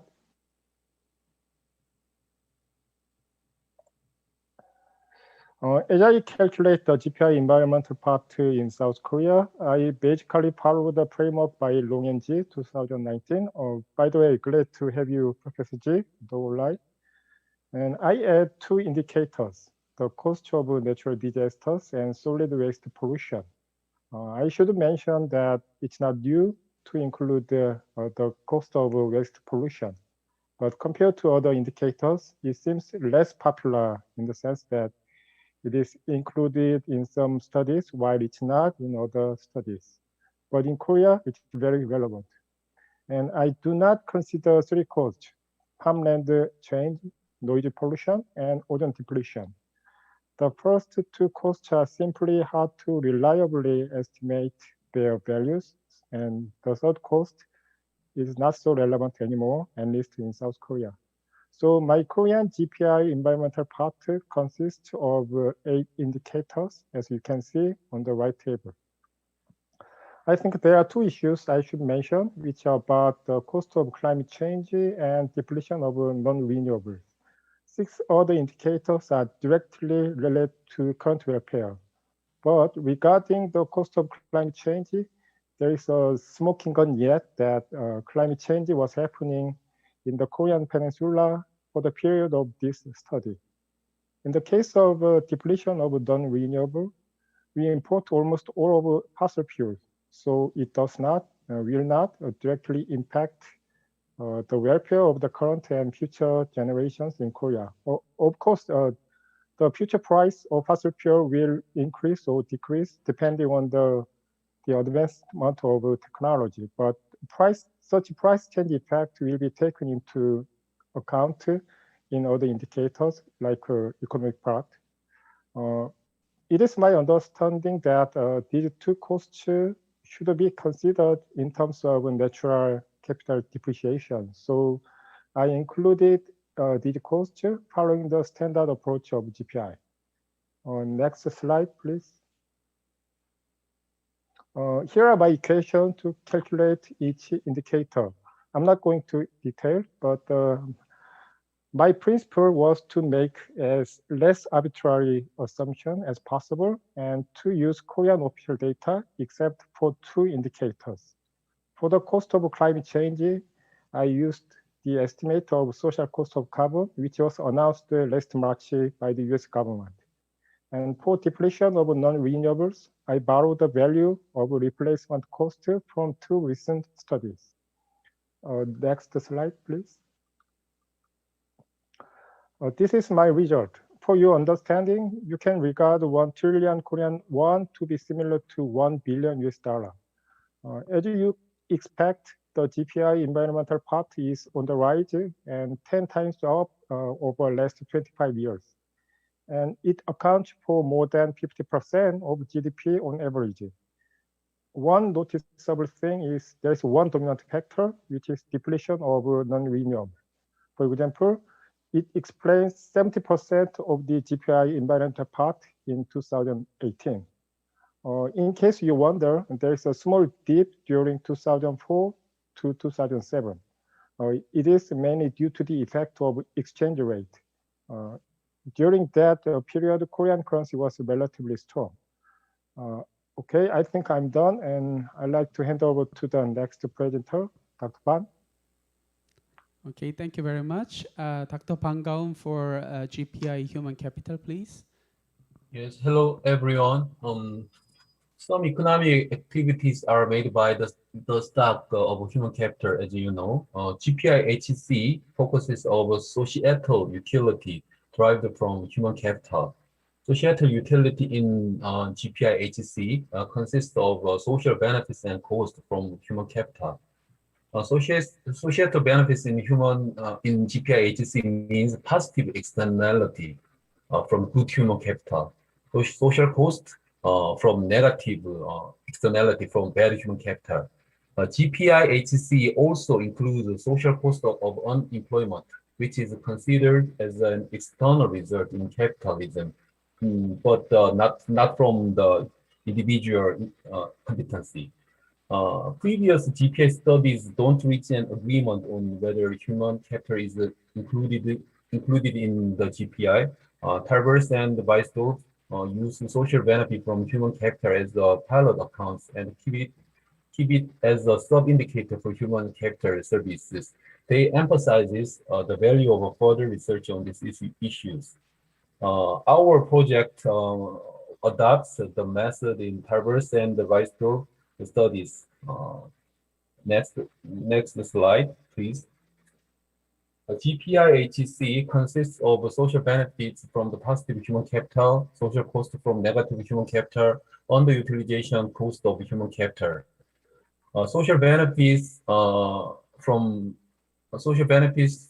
higher education, 20,000 US dollar times competence index times exchange rate. 20,000 US dollar from the previous studies. Competence index reflect tertiary graduate students' real competency. Okay, social cost from crime equals 363,000 won times crime index. Crime index reflect is used because we want to make a time series data. Okay, the cost from unemployment equals the number of unemployment times average annual rate. Next slide, please. The result is, as you can see, this figure shows the constantly increasing trend from 1997 to 2019. Next slide, please. The blue line is the GPI HEC, GDP per capita, HEC per capita. As you can see, this result also shows a constantly increasing trend from 1997 to the 2019. In the 2019, GPI HEC per capita almost 5 million won. It is a 5,000 US dollar. Shows increasing increase of GPI HEC. Thank you. Thank you, Dr. Ban. The Professor Yoon Jae-young for the GPI work and life, please. Okay, let me start with GPI WL. GDP ignores valuable activities that create economic well-being from non-market sector, while includes economic costs accompanying the creation of market output. GPI-WL focuses on non-market-based benefits and costs, particularly in relation to families, households, and the community.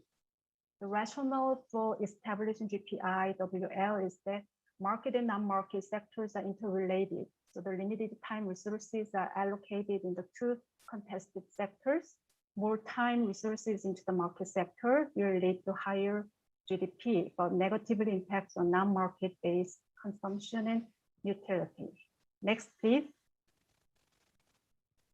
Previous GPI studies seldom categorize this part as separate one. Most GPI studies address GPI-WL components as either non-market-based well-being or social costs. Most of the components I will address here are included as part of the social indicator in GPI 1.0. And GPI 2.0 separates out increased consumption by unpaid labor from social costs incurred by economic activities as different categories. But we try to put together social benefits and costs associated with these at GPI WL that stands alone. Next, please. GPI WL consists of social benefits and costs. Social benefits in GPI WL includes the consumption gains from unpaid care and housework and voluntary work. The modification to the existing treatment of unpaid housework and care work is to consider the possibility that the marginal social utility from these services could be reduced by the unpaid work inequalities among individuals, which would mostly reflect gender inequality in unpaid work. So we adopted the similar approach taken by the previous GPI studies dealing with inequalities in consumption from market output. There are three components of social costs. The first one is the cost of lost leisure time for the employee. The idea is that how much leisure time we have lost in earning market income. But whether the leisure time has increased or decreased depends on the reference time period. In Korea, the available data show that leisure time has increased due to the reduction in statutory working time. So for our project, the change in leisure time will enter as social benefits to GPI. The second one is time expenditure costs associated with commuting. Individuals put significant resources into earning market income. Although these costs are inevitable, the cost clearly impacts on consumption and utility. The third one is the cost of family change. The previous GPI studies seem to include this one because the family breakup is partly caused by the market-oriented lifestyles. Legal fees for divorces are often seen as part of defensive private expenditure. Next, please. So here is the summary of measurement methods for each component. The main data used is Korean time survey for the amounts of time spent on unpaid labor, leisure, and commuting. There are only 5 time use surveys, so I assumed linear growth between the years that don't have the data. And the mean wage rate to calculate the monetary values of the time, I use the employment conditions and wage survey. I employ the replacement cost methods for unpaid labor and opportunity cost method for time for leisure and commuting. Next, please. So let me tell you about the brief summary of the results. I will point out a couple of results. The graph on the left shows both the social benefits and costs from WL have increased from 1997 and 2020, except the years affected by the discontinuities of data series. The increases are mainly due to the increases in wage rates and the population size, while the amounts of time did not change that much. The table on the right side shows that the social benefits and costs measured as percentage of GDP have steadily increased, except the consumption from housework and care work. As of 2020, benefits of unpaid work amounts to about 20% of GDP, and cost of unpaid work inequalities account for 1.5% of GDP. Cost of commuting turned out to be significant at about 10.5% of GDP. This is it. Thank you. Thank you. And the next is the GPI Digital. Dr. Yu Jung-min, please. Thank you. Let's start talking about the digital part. Please consider this part as a new attempt. This part is a little different from the previous parts. That's because with digital transformation, the quantity and quality of digital services have increased recently. Nowadays, most digital services are offered at zero price. As almost everyone can feel it, free digital services are deeply embedded in our lives. Although some digital goods may earn revenues from advertising, but this is an intermediate good and does not contribute to GDP directly. Next, please. It means that increasing the need to analyze how digital services contribute to consumer well-being. So there are several studies that have made an experimental attempt in this field, and we decided to calculate the value using a similar methodology. For example, Brynjolfsson's study evaluated free digital goods such as Facebook that carry no monetary price tag, and they use the contingent value method. We call it CVM. It consists of two methods, WTP or WTA. WTP refers to how much you are willing to pay to enjoy the utility of a non-market good consistently, and WTA means that when a non-market good loses its utility, how much you are willing to accept to tolerate this situation. In prior research, the two methods are mixed, but there is an argument that the following principle is needed.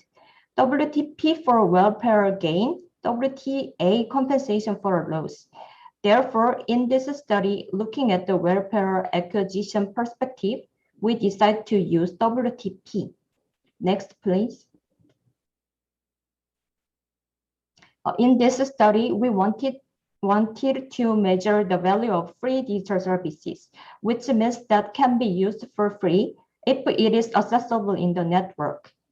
The method used is the CVM, as I told you. It is a simple, flexible, non-market valuation method. In order to derive CVM values, there are many ways depending on how the question is asked in the survey. In this study, we used a double-bounded dichotomous choice model. It considers the response to two bits, the second one being determined according to the response to the first. Next, please. The following questions are actually used in our survey. Are you willing to pay X1 per month to continue using free digital services? If you answer yes to this question, you will be asked double X, and if you answer no, you will be asked once more at half the amount. The next key indicator is the number of internet users. Unlike other parts, the digital part was impossible to build data over time because the survey was conducted only once in this point. However, the increase in the number of internet users can be seen as an expansion of the scope of free digital service benefits. So we use this figure. And finally, we consider that digital services bring convenience and negative aspects at the same time. So we ask the following question and use the results also. How do you think free digital services are affecting your quality of life? Using the result of this question was a process to prevent the negative aspects of digital service from being converted into positive values. The survey found that WTP was about $18 per month, and that the average contribution to quality of life is 7.5. Next, please.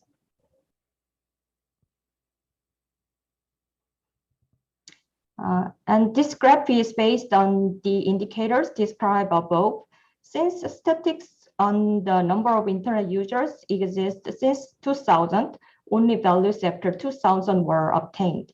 The value has steadily increased due to the increase in the number of internet users, accounting for about 1% of GDP.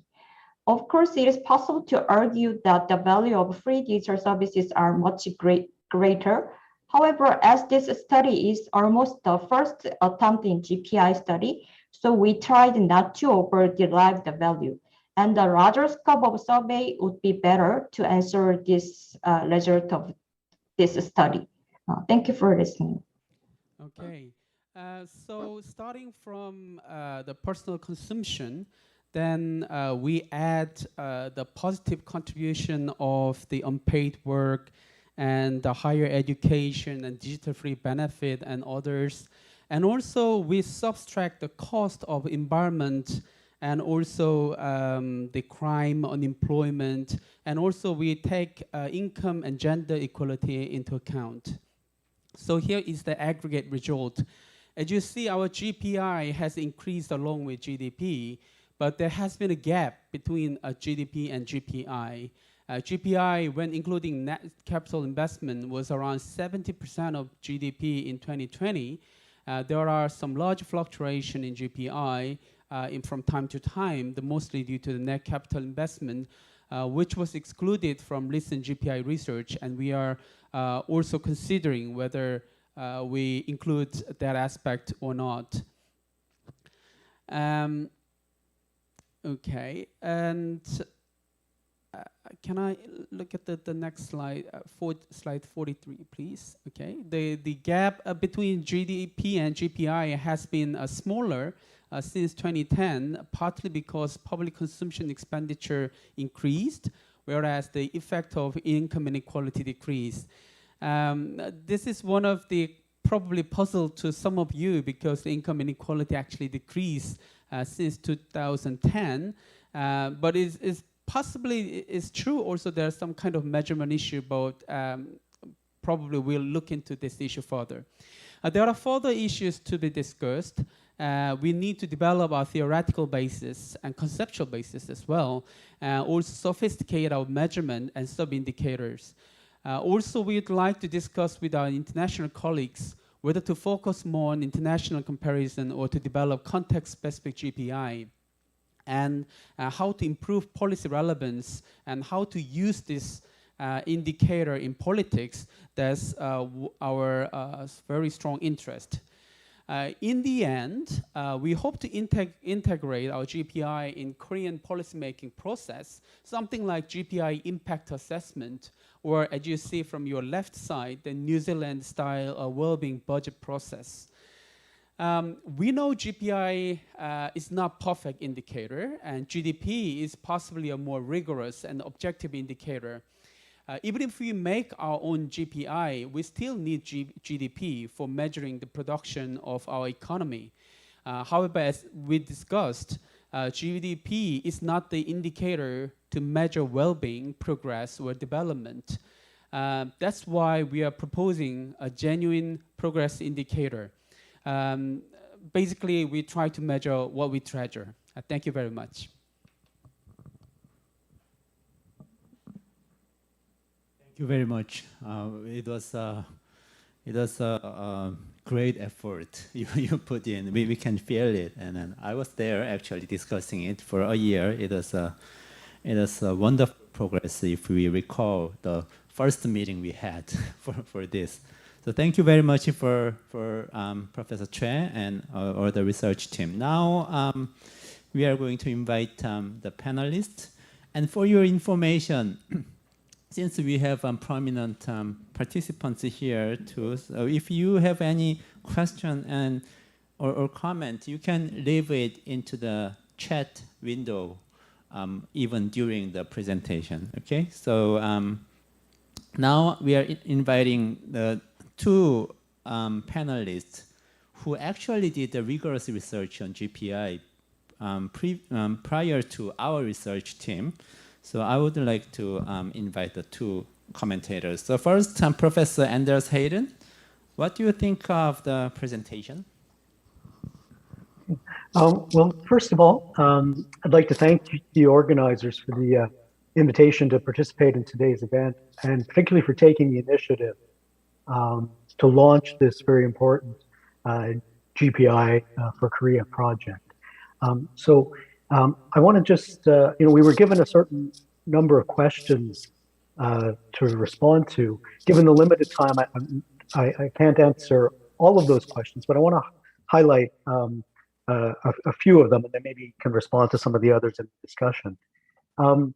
So one of the questions we were asked was, what do we think about the potential and the usefulness of the GPI? And I think the GPI certainly has potential to provide a measure of welfare or well-being that is more comprehensive than GDP, that corrects for externalities of various kinds, and better reflects a wider set of ecological and social values. And also, I think in recent decades, proponents of the GPI have done some very important work in drawing attention to the limits of GDP and the need for alternatives. And I think one could say that the work on the GPI has already been quite useful and successful. And I think the idea that the GDP is inadequate as a measure of well-being or a measure of national success is increasingly widely accepted. In international organizations like the OECD, for example, and I see it here in Canada, for example. Now, that said, I have to admit to being unsure about the exact potential about the GPI going forward. While I'm a big believer in the need to go beyond GDP as part of the transition to a new economy or next economy, I'm not entirely sure which of the beyond GDP alternatives, whether the GPI or some of the other competing options, is the best available option. Now, I think one issue with the GPI has been a question about the need for greater clarity about what exactly it measures. Is it a measure of well-being? Is it a measure of sustainability? Is it a mix of both? And I think when you try to combine conceptually distinct measures of sustainability and well-being into a single number, it can create problems as it becomes unclear what that overall number represents. So Stiglitz, Sen, and Fitoussi spoke about, if you take the vehicle's gas tank measure and its speedometer and you combine them into a single number, what does that mean? These are important pieces of information, but they may be best considered separately. So I do have some questions about clarifying the nature of the GDP, what it measures. I think there's been a growing recognition, both by supporters of GPI and by critics, that the GPI is not a measure of sustainability, but it can be reformulated as a measure of current welfare. And I think, I'm open to hearing other perspectives on that, but I think that reframing the GPI as a measure of current welfare seems to me to be the best option to give it a coherent conceptual foundation. But I think there's still work to do in that area to complete that reformulation and to improve the methodology around it. But I also think that efforts like this Korea GPI can contribute to those further refinements that are needed. So I think it's a very welcome initiative. I think one of the other ideas and that I think we need to take seriously. And I think this is a challenge to the GPI, which is a conclusion that came from the OECD's high-level expert group on measurement of economic performance and social progress. Their first recommendation or conclusion was that no single metric will ever provide a good measure of the health of a country. And I think it is important to think about the need to see things from multiple angles, that well-being is a multidimensional concept. It requires multiple measures. And I think sustainability also requires its own separate measurements. That said, I think there is a possibility to use a GPI, but to complement, a GPI framed as a measure of current economic welfare, and to complement it with measures of sustainability, to ensure that the various capitals or critical assets are not declining over time. My own preference would be also to see GPI as part of a wider dashboard that also includes other indicators of well-being, such as the subjective well-being measures of happiness, which I think also provide some important information that we should be aware of. I think one other thing to think about there's been a growing emphasis on dashboards in the literature. And one of the things about dashboards that I think is interesting is that they can provide very specific information that is meaningful to particular groups in society, or that can be relevant to particular policy issues. So for example, environmentalists want to know about what's happening to greenhouse gases. Housing advocates want to know whether housing is becoming more or less affordable. Women's groups want to know if inequality in household work is increasing or declining. And some of that valuable information, if you can include some of it within the GPI, but it might be hidden or buried. And some of it might be more valuable and more meaningful to people if it's brought out and presented separately. And so, with something like the GPI, it's important to recognize that it's based on multiple indicators. It has its own dashboard behind it. And so I would encourage those who are working on the Korea GPI to think not only about the overall number, but also to think about highlighting some of the noteworthy trends and specific indicators that are used to calculate the GPI and bringing those to the surface. So for example, you might want to consider issuing separate reports on the issue of inequality or changes in leisure time, or the level of commuting costs or particular forms of pollution, other issues of public concern. You might find that people find that information to be more meaningful, less abstract, less economistic, in a way that they can relate to more directly than the overall GPI number. Now, we also had a question about whether it's better to prioritize a standardized GPI for international comparison or context-specific GPI. I would say that if you have to choose, if there are trade-offs, I think at this point it's a higher priority to have the context-specific GPI that's relevant to Korea, and that each jurisdiction needs measures relevant to their own place, their own people. I think if the GPI is going to influence policy and public priorities, it's going to occur primarily at the national or the subnational level. So it needs to be relevant to decision makers and to the public at those levels. And so I think having a more context-specific GPI can increase its relevance to policymakers and the public, and increase the level of commitment to it. That said, I would say that as much as possible, it's still useful to try to follow internationally standard practices. And I think one thing that we might see emerging over time, and this has been suggested by Brown and Lazarus in one of their papers, is that we could imagine over time having context-specific national GPIs for use by policymakers and in public debates, alongside a standard international methodology that would allow cross-national comparisons. But for now, I think having the GPI relevant to national or local context is the higher priority. There was also the question of how to work with policymakers using the GPI. I think this is a very important question. I'm not sure anyone has come up with a complete answer just yet. And I think, again, this is a question that you'll have to determine in terms of what makes sense in the Korean context. But in general, I think there's two main strategies. One is to try to work with policymakers or people working within government departments to try to develop ways to apply the GPI. Or a separate alternative is to try to pressure government from outside, building political alliances, finding allies to pressure the government to act on the information in the GPI. But in terms of that first strategy, I'm curious to know whether you have contacts or can build contacts with individuals in government departments, who you can have a dialogue with about the GPI.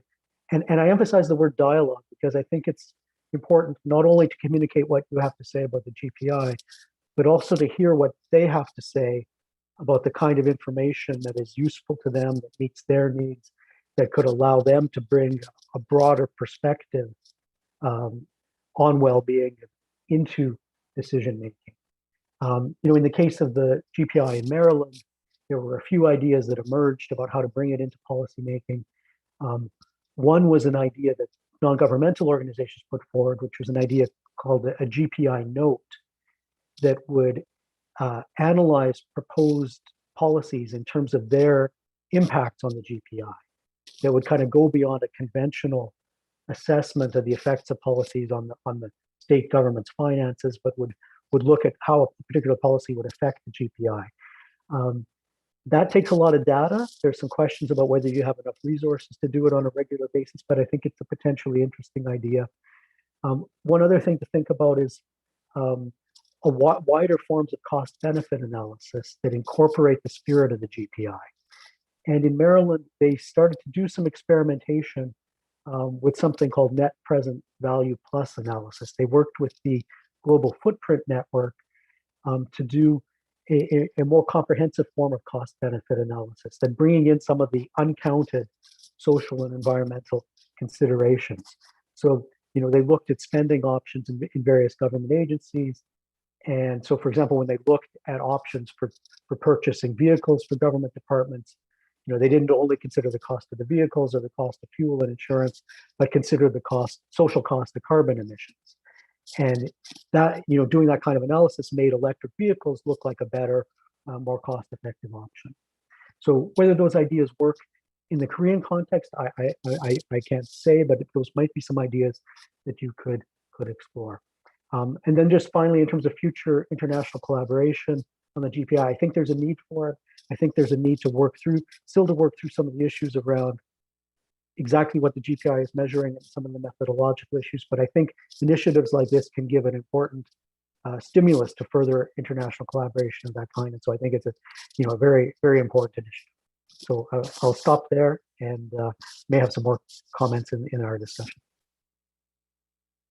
Thank you very much, Professor Hayden, and thank you for the international collaboration ideas and a lot of new ideas for strengthening our GPI research. Thank you. I think in the end of this session, probably Professor Choi or research team will respond to some of them. And before moving to Professor CG in China, I would like to introduce Professor Young-Joo Nielsen, the trustee of Lab 2050 again, because her microphone was muted in the start of this session. So please say hello to them. And she's an investment expert and professor at Seongyungan University. Hi, everyone. I'm so sorry that I couldn't say yes and hi timely manner. It is my honor to be part of this seminar, and I'm learning really a lot, and hopefully I can contribute to this conversation. Thank you. And thank you for joining us. Are you in Norway? I am in Oslo. Yeah, and I feel a little cold now, actually. Okay. All right. Thank you for joining us. And Professor Suji, could you give us some comment?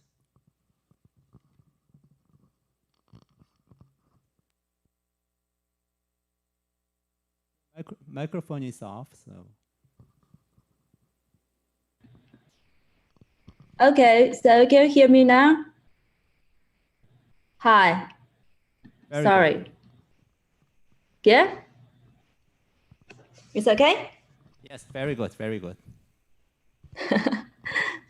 Okay, thank you. Thank you for your invitation, and also thank you very much for such a impressive and informative presentation. I think, yeah, your teamwork are really impressive, and I did some research on GPI and relative researches, and yeah, I'm glad to share with to take this chance to share with you my some opinions about such a impressive work.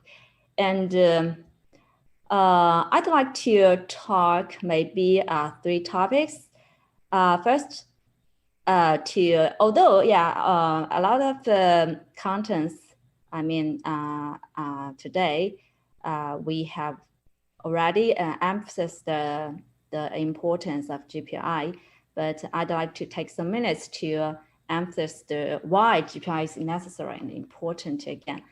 And then actually Professor Jung has left us several questions. I think, I'd like to talk something about why a new version of GPI is necessary. Why do we need to update the existing GPI? Maybe try to answer the questions Professor Jung left for us. And then I'd like to talk some maybe reflections and outlooks from my own, my side. Okay, so why GPI is necessary and important? I think, measuring human welfare and tracking its changes that are critical to offer basis and criterion to policy making and adjustments in local administration have always been, I think, a common concern for decision makers and also scientists and also some individuals alike, right? But for decades, GDP has long been used to measure the level of welfare due to lack of welfare measuring standards in national accounting. But I think economic production, just like GDP indicated, right? Economic production can only measure maybe the material aspects of human welfare. And actually, it's neglected many other elements that really affect welfare. And I think ignoring the cost of these dimensions, we may not be able to reflect the genuine progress. And we may not be able to find maybe the decoupling between welfare and wealth. So, well, this is not a new problem. Actually, the bias of GDP in measuring welfare has been given increasing attention, and the construction of an integrated and comprehensive framework for measuring human welfare is actually becoming a consensus in scientific community, right? But and various dimensions of welfare, such as social indicators, cultural factors, and also ecological environment factors, actually have been added to the measure framework. And actually, we have already made a lot of achievements in such research. Although there have been concerns and critics about the use of GPI, but concerning the comprehensiveness and feasibility, I think GPI is a good choice to measure human welfare. We completely agree that maybe GPI is not perfect indicator for sustainability or welfare, but they are, I think they are very good, maybe approximation, maybe. So of course, actually, we do not think GPI should replace GDP. What we believe is that it can be a good supplementary index. Can provide additional insights about quality of economic growth and to measure human beings' welfare. And Yeah, so I still insist that those indexes, just like GPI and also maybe other index, try to, I try to make some supplementary work to GDP are really important. And the GPI has its own advantages in measuring the genuine progress and to measure the real human well-being. So that's, I think, GPI is still necessary and very important. But yeah, the second question, why GPI? Yeah, we need to a new version. I think yeah, Professor Yongzhen's teamwork already has done a really impressive progress in this field to to create a new version of GPI.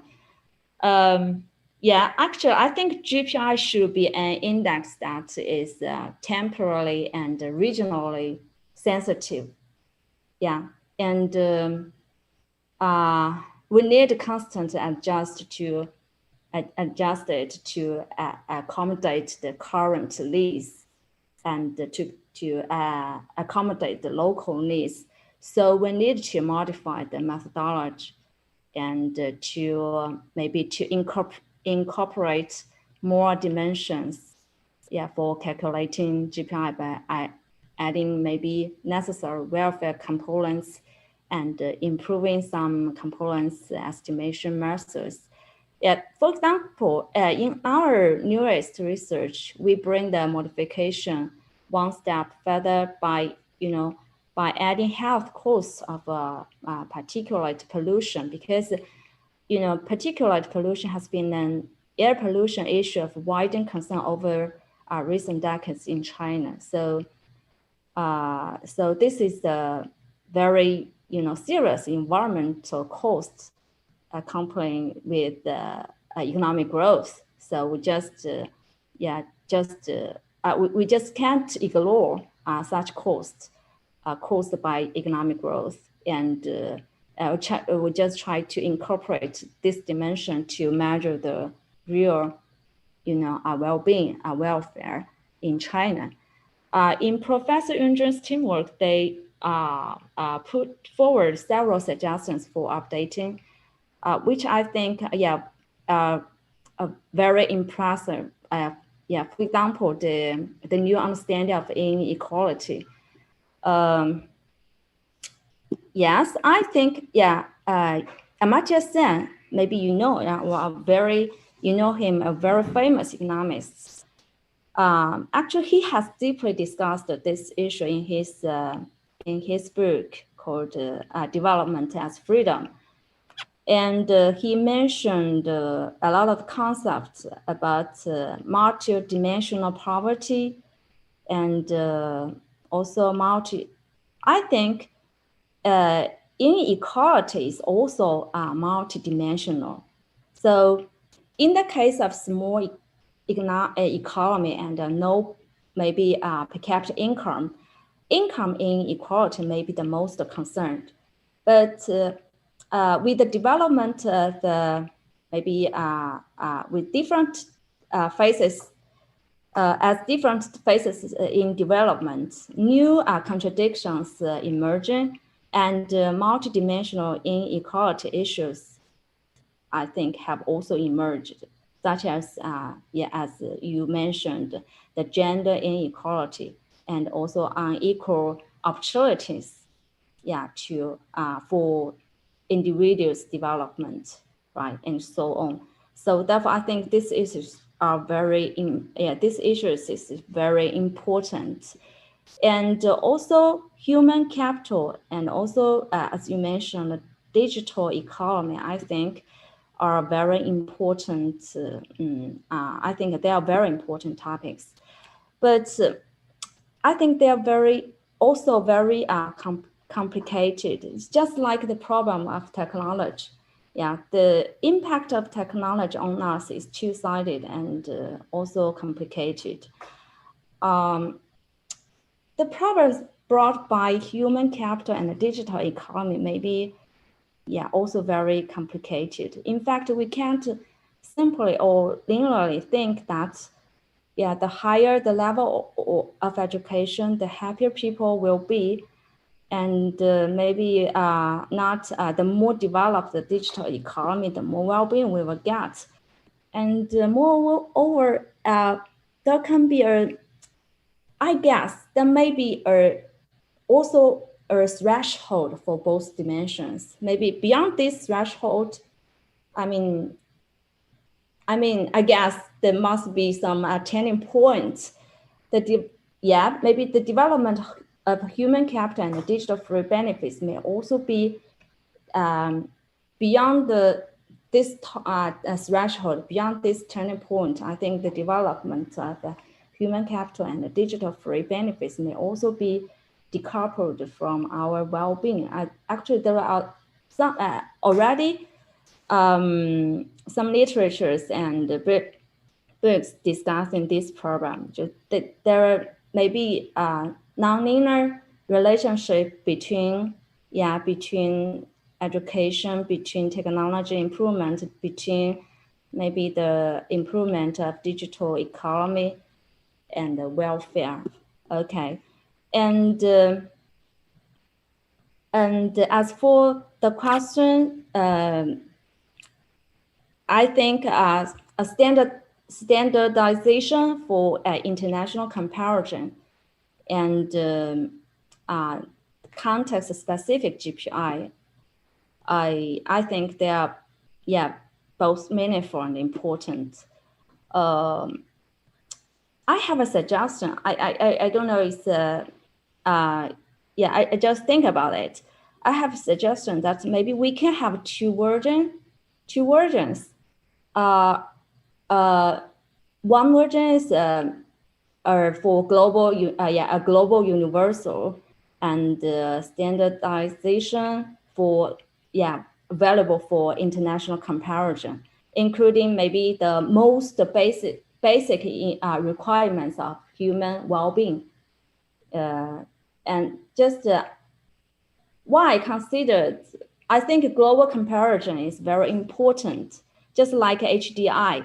Yeah, HDI is an alternative indicator to measure to describe the human well-being, and the HDI just choose very basic dimensions to create this index and try to make the global the comparisons among different countries.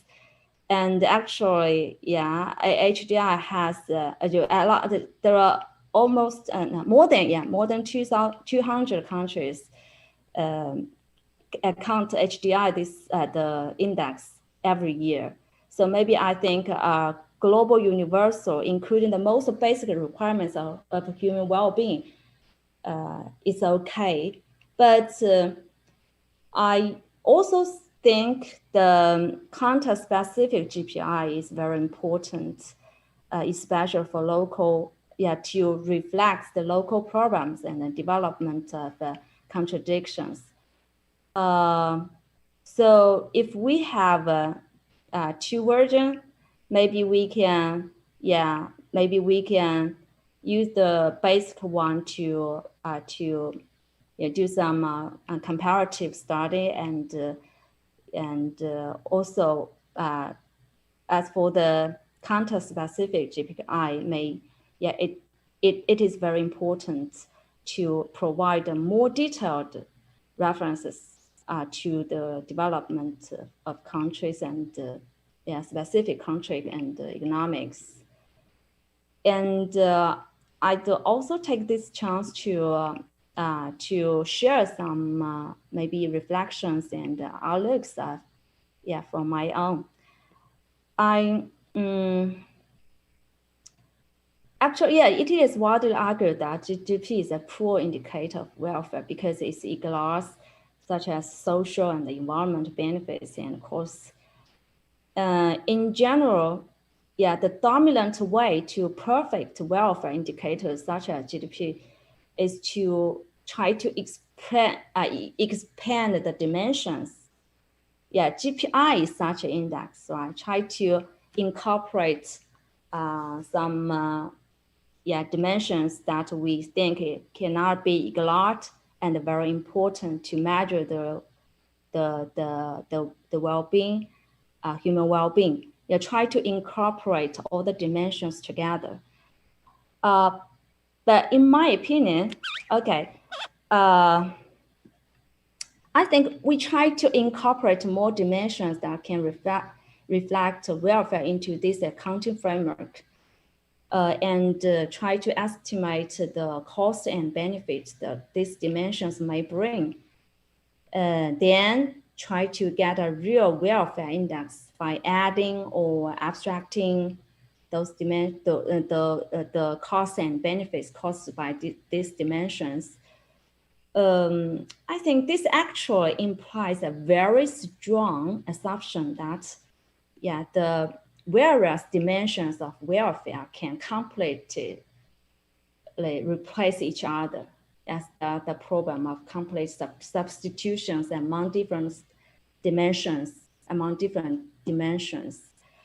But in fact, it is not. Like, for example, the welfare brought by man-made capital cannot completely replace the welfare brought by natural capital. Right? So I think this issue can become an important direction that we need to discuss in the future. Actually, in one of our working paper, we try to solve this. I mean, it's not. I will try to solve this problem and try to provide a feasible solution to solve this problem. I think the structure of the welfare is very important. Since the limitation of time, maybe I can share our working paper with you in more detailed information when we have the opportunity. Yes, so I think the structural issue of human welfare actually has been neglected, and we need more emphasis on these aspects. And also, as for how to work with policymakers, using GPI. As I've said, GPI actually, I think, is a supplementary index of GDP, and it can, of course, offer more useful and necessary information for policymakers to make to further decision making. In my opinion, an important achievement of GPI lies in its ability to reveal the decoupling between economic growth and well-being. To reveal the decoupling between wealth and welfare, and reflect the real genuine development level. I'd like to call this process as a seeking truth, to try to find the problem. Where is the problem? To discover the problem. However, to integrate this indicator into the decision-making system and truly influence government decision-making, I think we need to know the mechanism that affects the decoupling between GPI and GDP. Professor Xu, we have time limitations, so could you? Okay, we just I just finished it. Okay, so yes, I think the mechanism research based on detailed micro data is very important to discuss maybe some different policies between the decoupling. How these policies, how those progresses impact the decoupling between GPI and GDP. I think maybe it's a problem worth a discussion in the future. Okay, that's all. Thank you. All right, thank you very much for the various wonderful ideas. That should be also addressed by research team in the end of the session.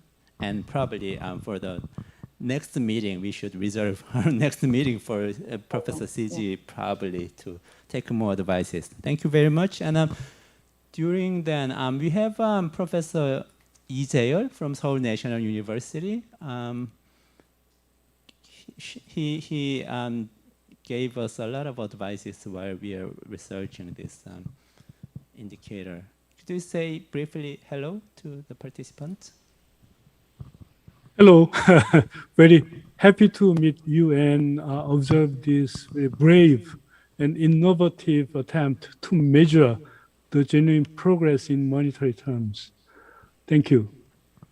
Thank you very much. So thank you for your patience for staying until now. And since we have a very prominent participants, if you have a comment or question for this project, it would be very helpful for the research team. Probably Minister Dong-Young Kim or Director Yang-Soo Park or Dr. Paul Choi, anyone? Yes, please. Minister Dong-Young Kim has the floor. Thank you. Thank you again for giving me this good opportunity to be part of this meaningful seminar. And thank you for the excellent presentation and also comments. Well, I think this initiative, GPI development, is a big step to transform from the old paradigm into the new paradigm. So I have very much interest in developing this new indicator. For the long time. Well, 16 years ago, Korean government initiated an ambitious, work called Vision 2030, which was suggesting future vision and strategy in 25 years. Even that plan, that initiative included 25 years long-term financial plan.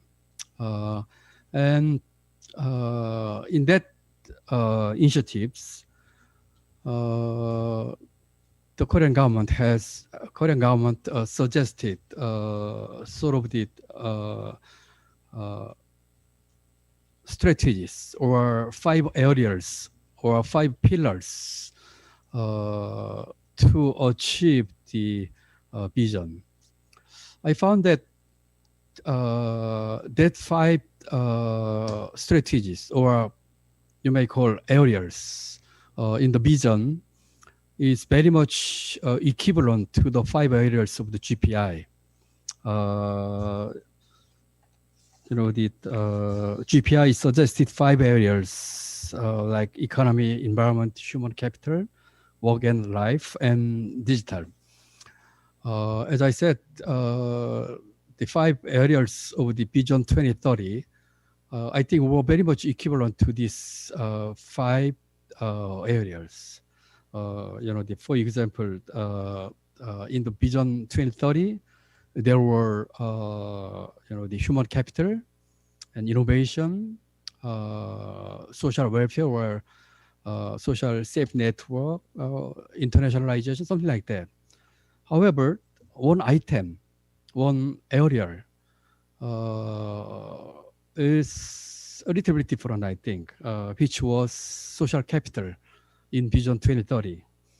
Of course, the social capital factor, I think, has been embodied in these 5 areas of the GPI.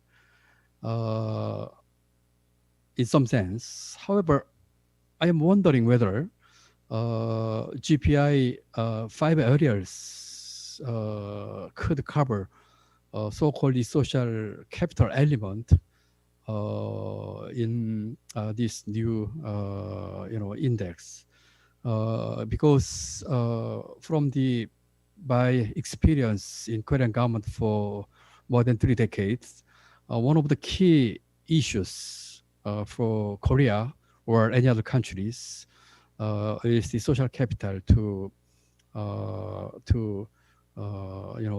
make a country into the very advanced countries. It's not just say production factors or just human capital.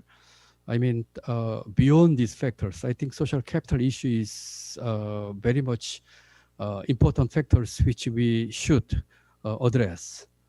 So, Professor Chair and other the professors who have participated in this project, if you have any comment whether these social capital factors, how these factors could be included in these 5 areas of the GPI. Thank you so much. Thank you very much. Very good question, and I should reserve this for the research team too. Before I hand the microphone over to Professor Choi again, does anyone have a comment? Yes, Director Park. Thanks for having me in this wonderful seminar. I just want to add a little bit comment about 2 things that Professor Young-jun put on some key issues and question there. One is a sophistication of theoretical basis of GPI. Professor Cliff mentioned when you think about GPI, first think in terms of politics, not economics, something. Right? So, in some sense, politicians or the general people don't care about the rigorousness of some indicators, or sometimes the political slogan is most important thing, not rigorous one. But sometimes, nowadays in Korea, universal income, universal just like basic income stuff or safety income or fair income kind of thing. Even those who are treated by the economic states are almost the same idea, but there is a big issue, right? There is a big difference in the between politicians. So when you just address these things, that GPI, on that respect, I'd rather a little bit point out one thing here. In Professor Son Jong-chil's work, and there is just like consumption and capital investment included in the GPI, but there, in some sense, by the inequality of the income, household income, through the Gini coefficient, you discounted on the consumption, then compared to the GDP. GDP includes consumption and investment and net export. In here, only discount factor applied on the consumption sector, but that is contradictory, different from the real world, actually. 3 decades ago in Korea, we are very emphasized on the capital investment. Yeah, capital is most important for our economic development.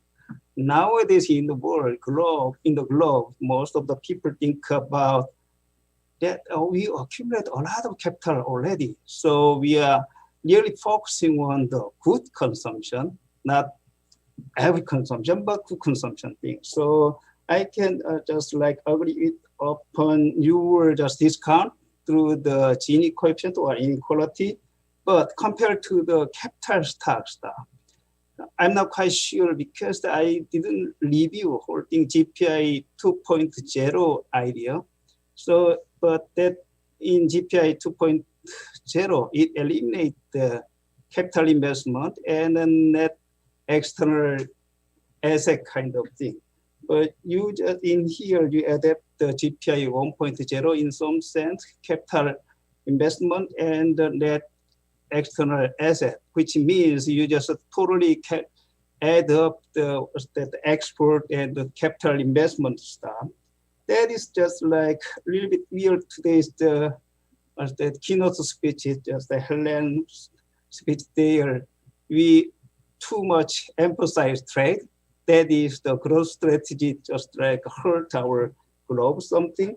So we need to think about those stuff. So my question around do we have any kind of rigorous, just like theoretical base for just discounting the consumption, but the capital investment still there and net export, that is equivalent in here, net external asset kind of thing. The second thing I want to mention is the better way to integrate GPI in the policy making process. There are in year 6, right? So the GPI and EC and blah, blah, blah. But if even in here, the former Prime Minister, Dong Kim will be just a presidential candidate. Sorry, sir. But if someone who wanted to be the presidential candidate or wanted to adapt this type of GPI for the presidential election pledge, then presidential candidate can just like if he wanted to pledge some specific part, that is cover some part of GPI, EC, and WL, then re-aggregate, just like create a new index based on our work. Then if we try to their best, then the target is GPI something. Then later if we just like push every budget well allocated to that area, then that will work. And that is kind of our seminars or ultimate goal, I think. Yeah, that's all. Thank you very much. Thank you very much for your insight. And it will be also addressed by Dr. Choi. Just one second.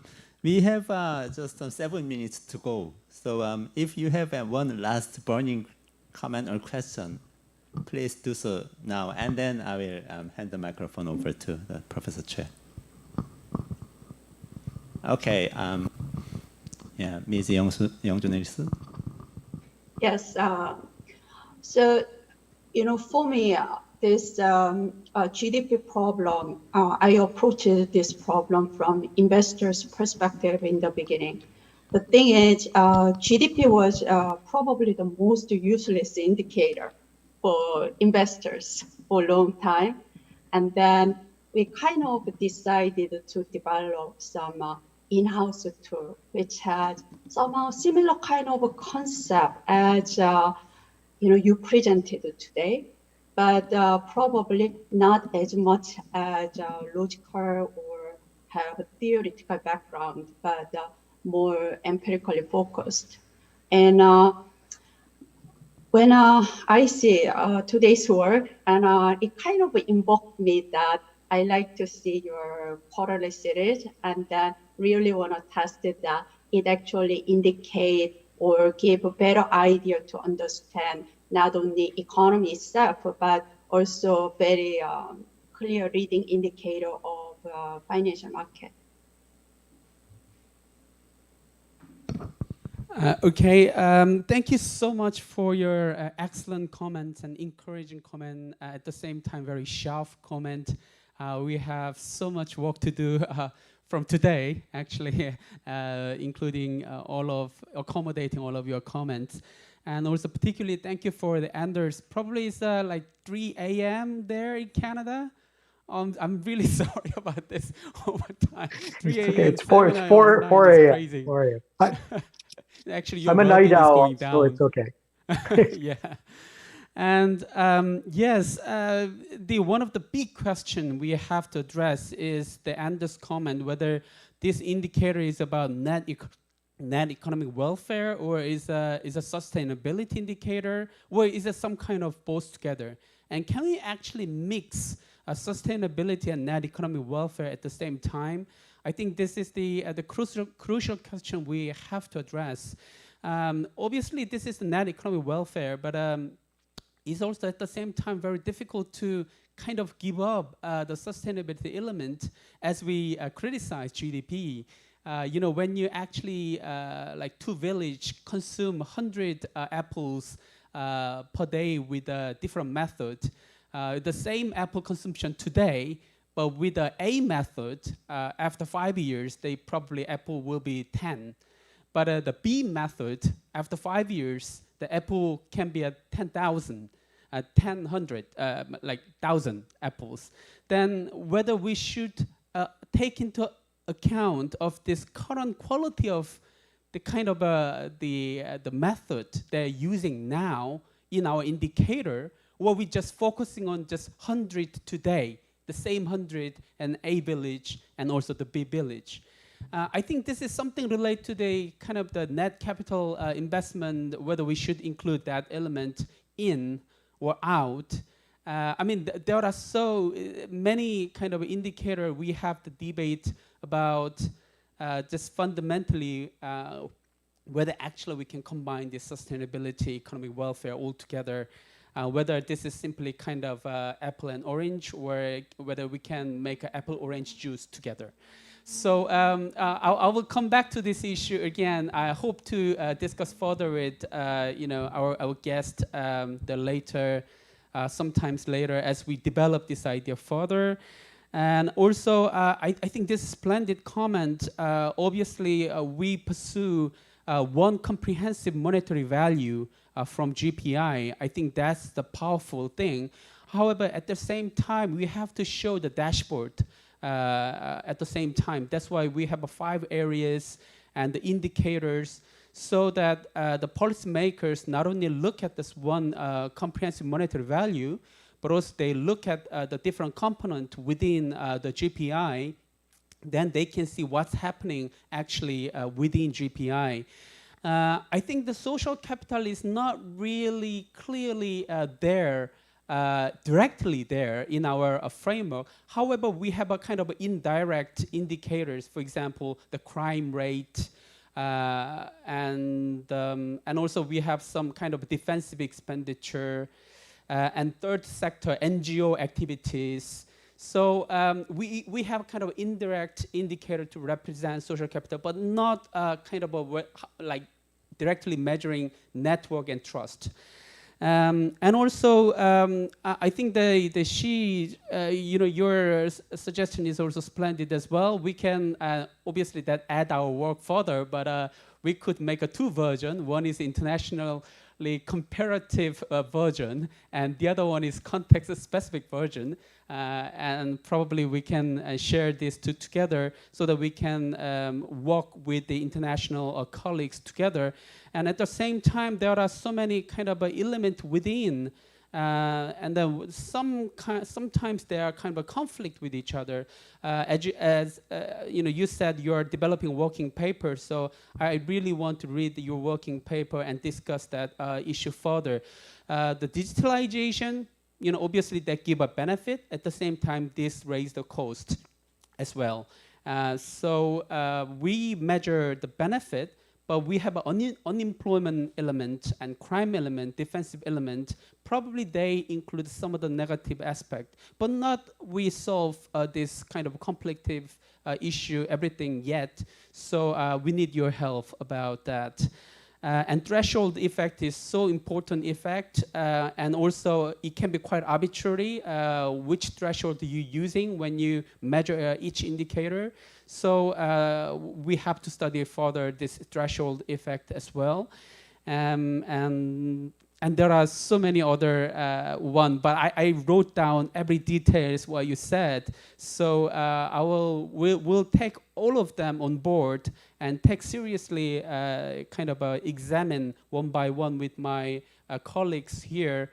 A wonderful colleague, they're all better than me. So I will ask their help, and then we'll develop, and hopefully we can present a little bit better cheesecake than kind of today. Yeah, I'm not sure whether Professor Son Jong-chil want to comment about the net capital investment and the external asset thing. We have discussed quite a lot. It's a difficult question, or you want to come back to later? Now? Yeah, okay. Just the time is up, but Dr. Park, he mentioned about the inequality adjustment and the theoretical background. We are actually studying about that, and all thing is related with the social welfare function and adjustment of the capital investment, and the external sector is divided from the household. Household is related with the income and consumption. They are more distributional effect related, but the capital accounts and the public sector is a little bit different from the inequality adjustment. But still there is a lot of discussions and we need to study further. Thank you for your comments. Thank you very much. And we have to wrap up now, but I think we cannot miss the comments from still Dr. Paul Choi and Professor Choi Lee. Do you have any last brief comment? One final quick question is that what we are experiencing is the growing decoupling between the progress in economic terms and subjective well-being. So is there any way to integrate the subjective part into the index, into the indicator? Thanks. Okay, let us hear Dr. Paul Choi's comment and then come back to Professor Choi. Yes, okay, thank you. And I have some brief, simple questions. So I think the value, how proper the value is it in comparison with international comparisons? So in each items. So I think it's the robustness check in the beginning of this project. So it's very important. And I have another technical methodological problems, issues. So I will give later. And finally, I also wonder the social capital issues and subject to well-being issues. So it's very important to contain the GPI index. Okay, thank you. Yes, well-being, there are some study when they include the indicator of income inequality, instead of they using the Gini or Atkinson index, they use some kind of this kind of a based on the survey using the marginal utility kind of a concept and try to include the subjective well-being idea. But we have to study further about this. I think a number of the colleagues mentioned about the importance of the subjective aspect. So yes, we'll look into further. And also thank you very much, the Choi 선생님. Then we'll probably, if you can give a comments a little bit more specific, then obviously your comments are always helpful for our research from the beginning. So welcome. Yes, thank you so much. So thank you very much. Sorry about this. Sorry that we cannot address all the questions and comments, but we will research further to make this indicator better and to help better the society to be better. So thank you very much for today's discussion. And we had a variety of speakers today, from worldly renowned environmental activist to a director of the Bank of Korea, and from former Deputy Prime Minister in Economy and Finance to sociologists in Korea. So, but we all agreed, I think, that today, the progress from today to the future should be different from the progress of yesterday. So we should remember this, and we should agree with the urgency of the change, and then we will have to strive to better research and better actions to change the world. Thank you very much for today's sessions.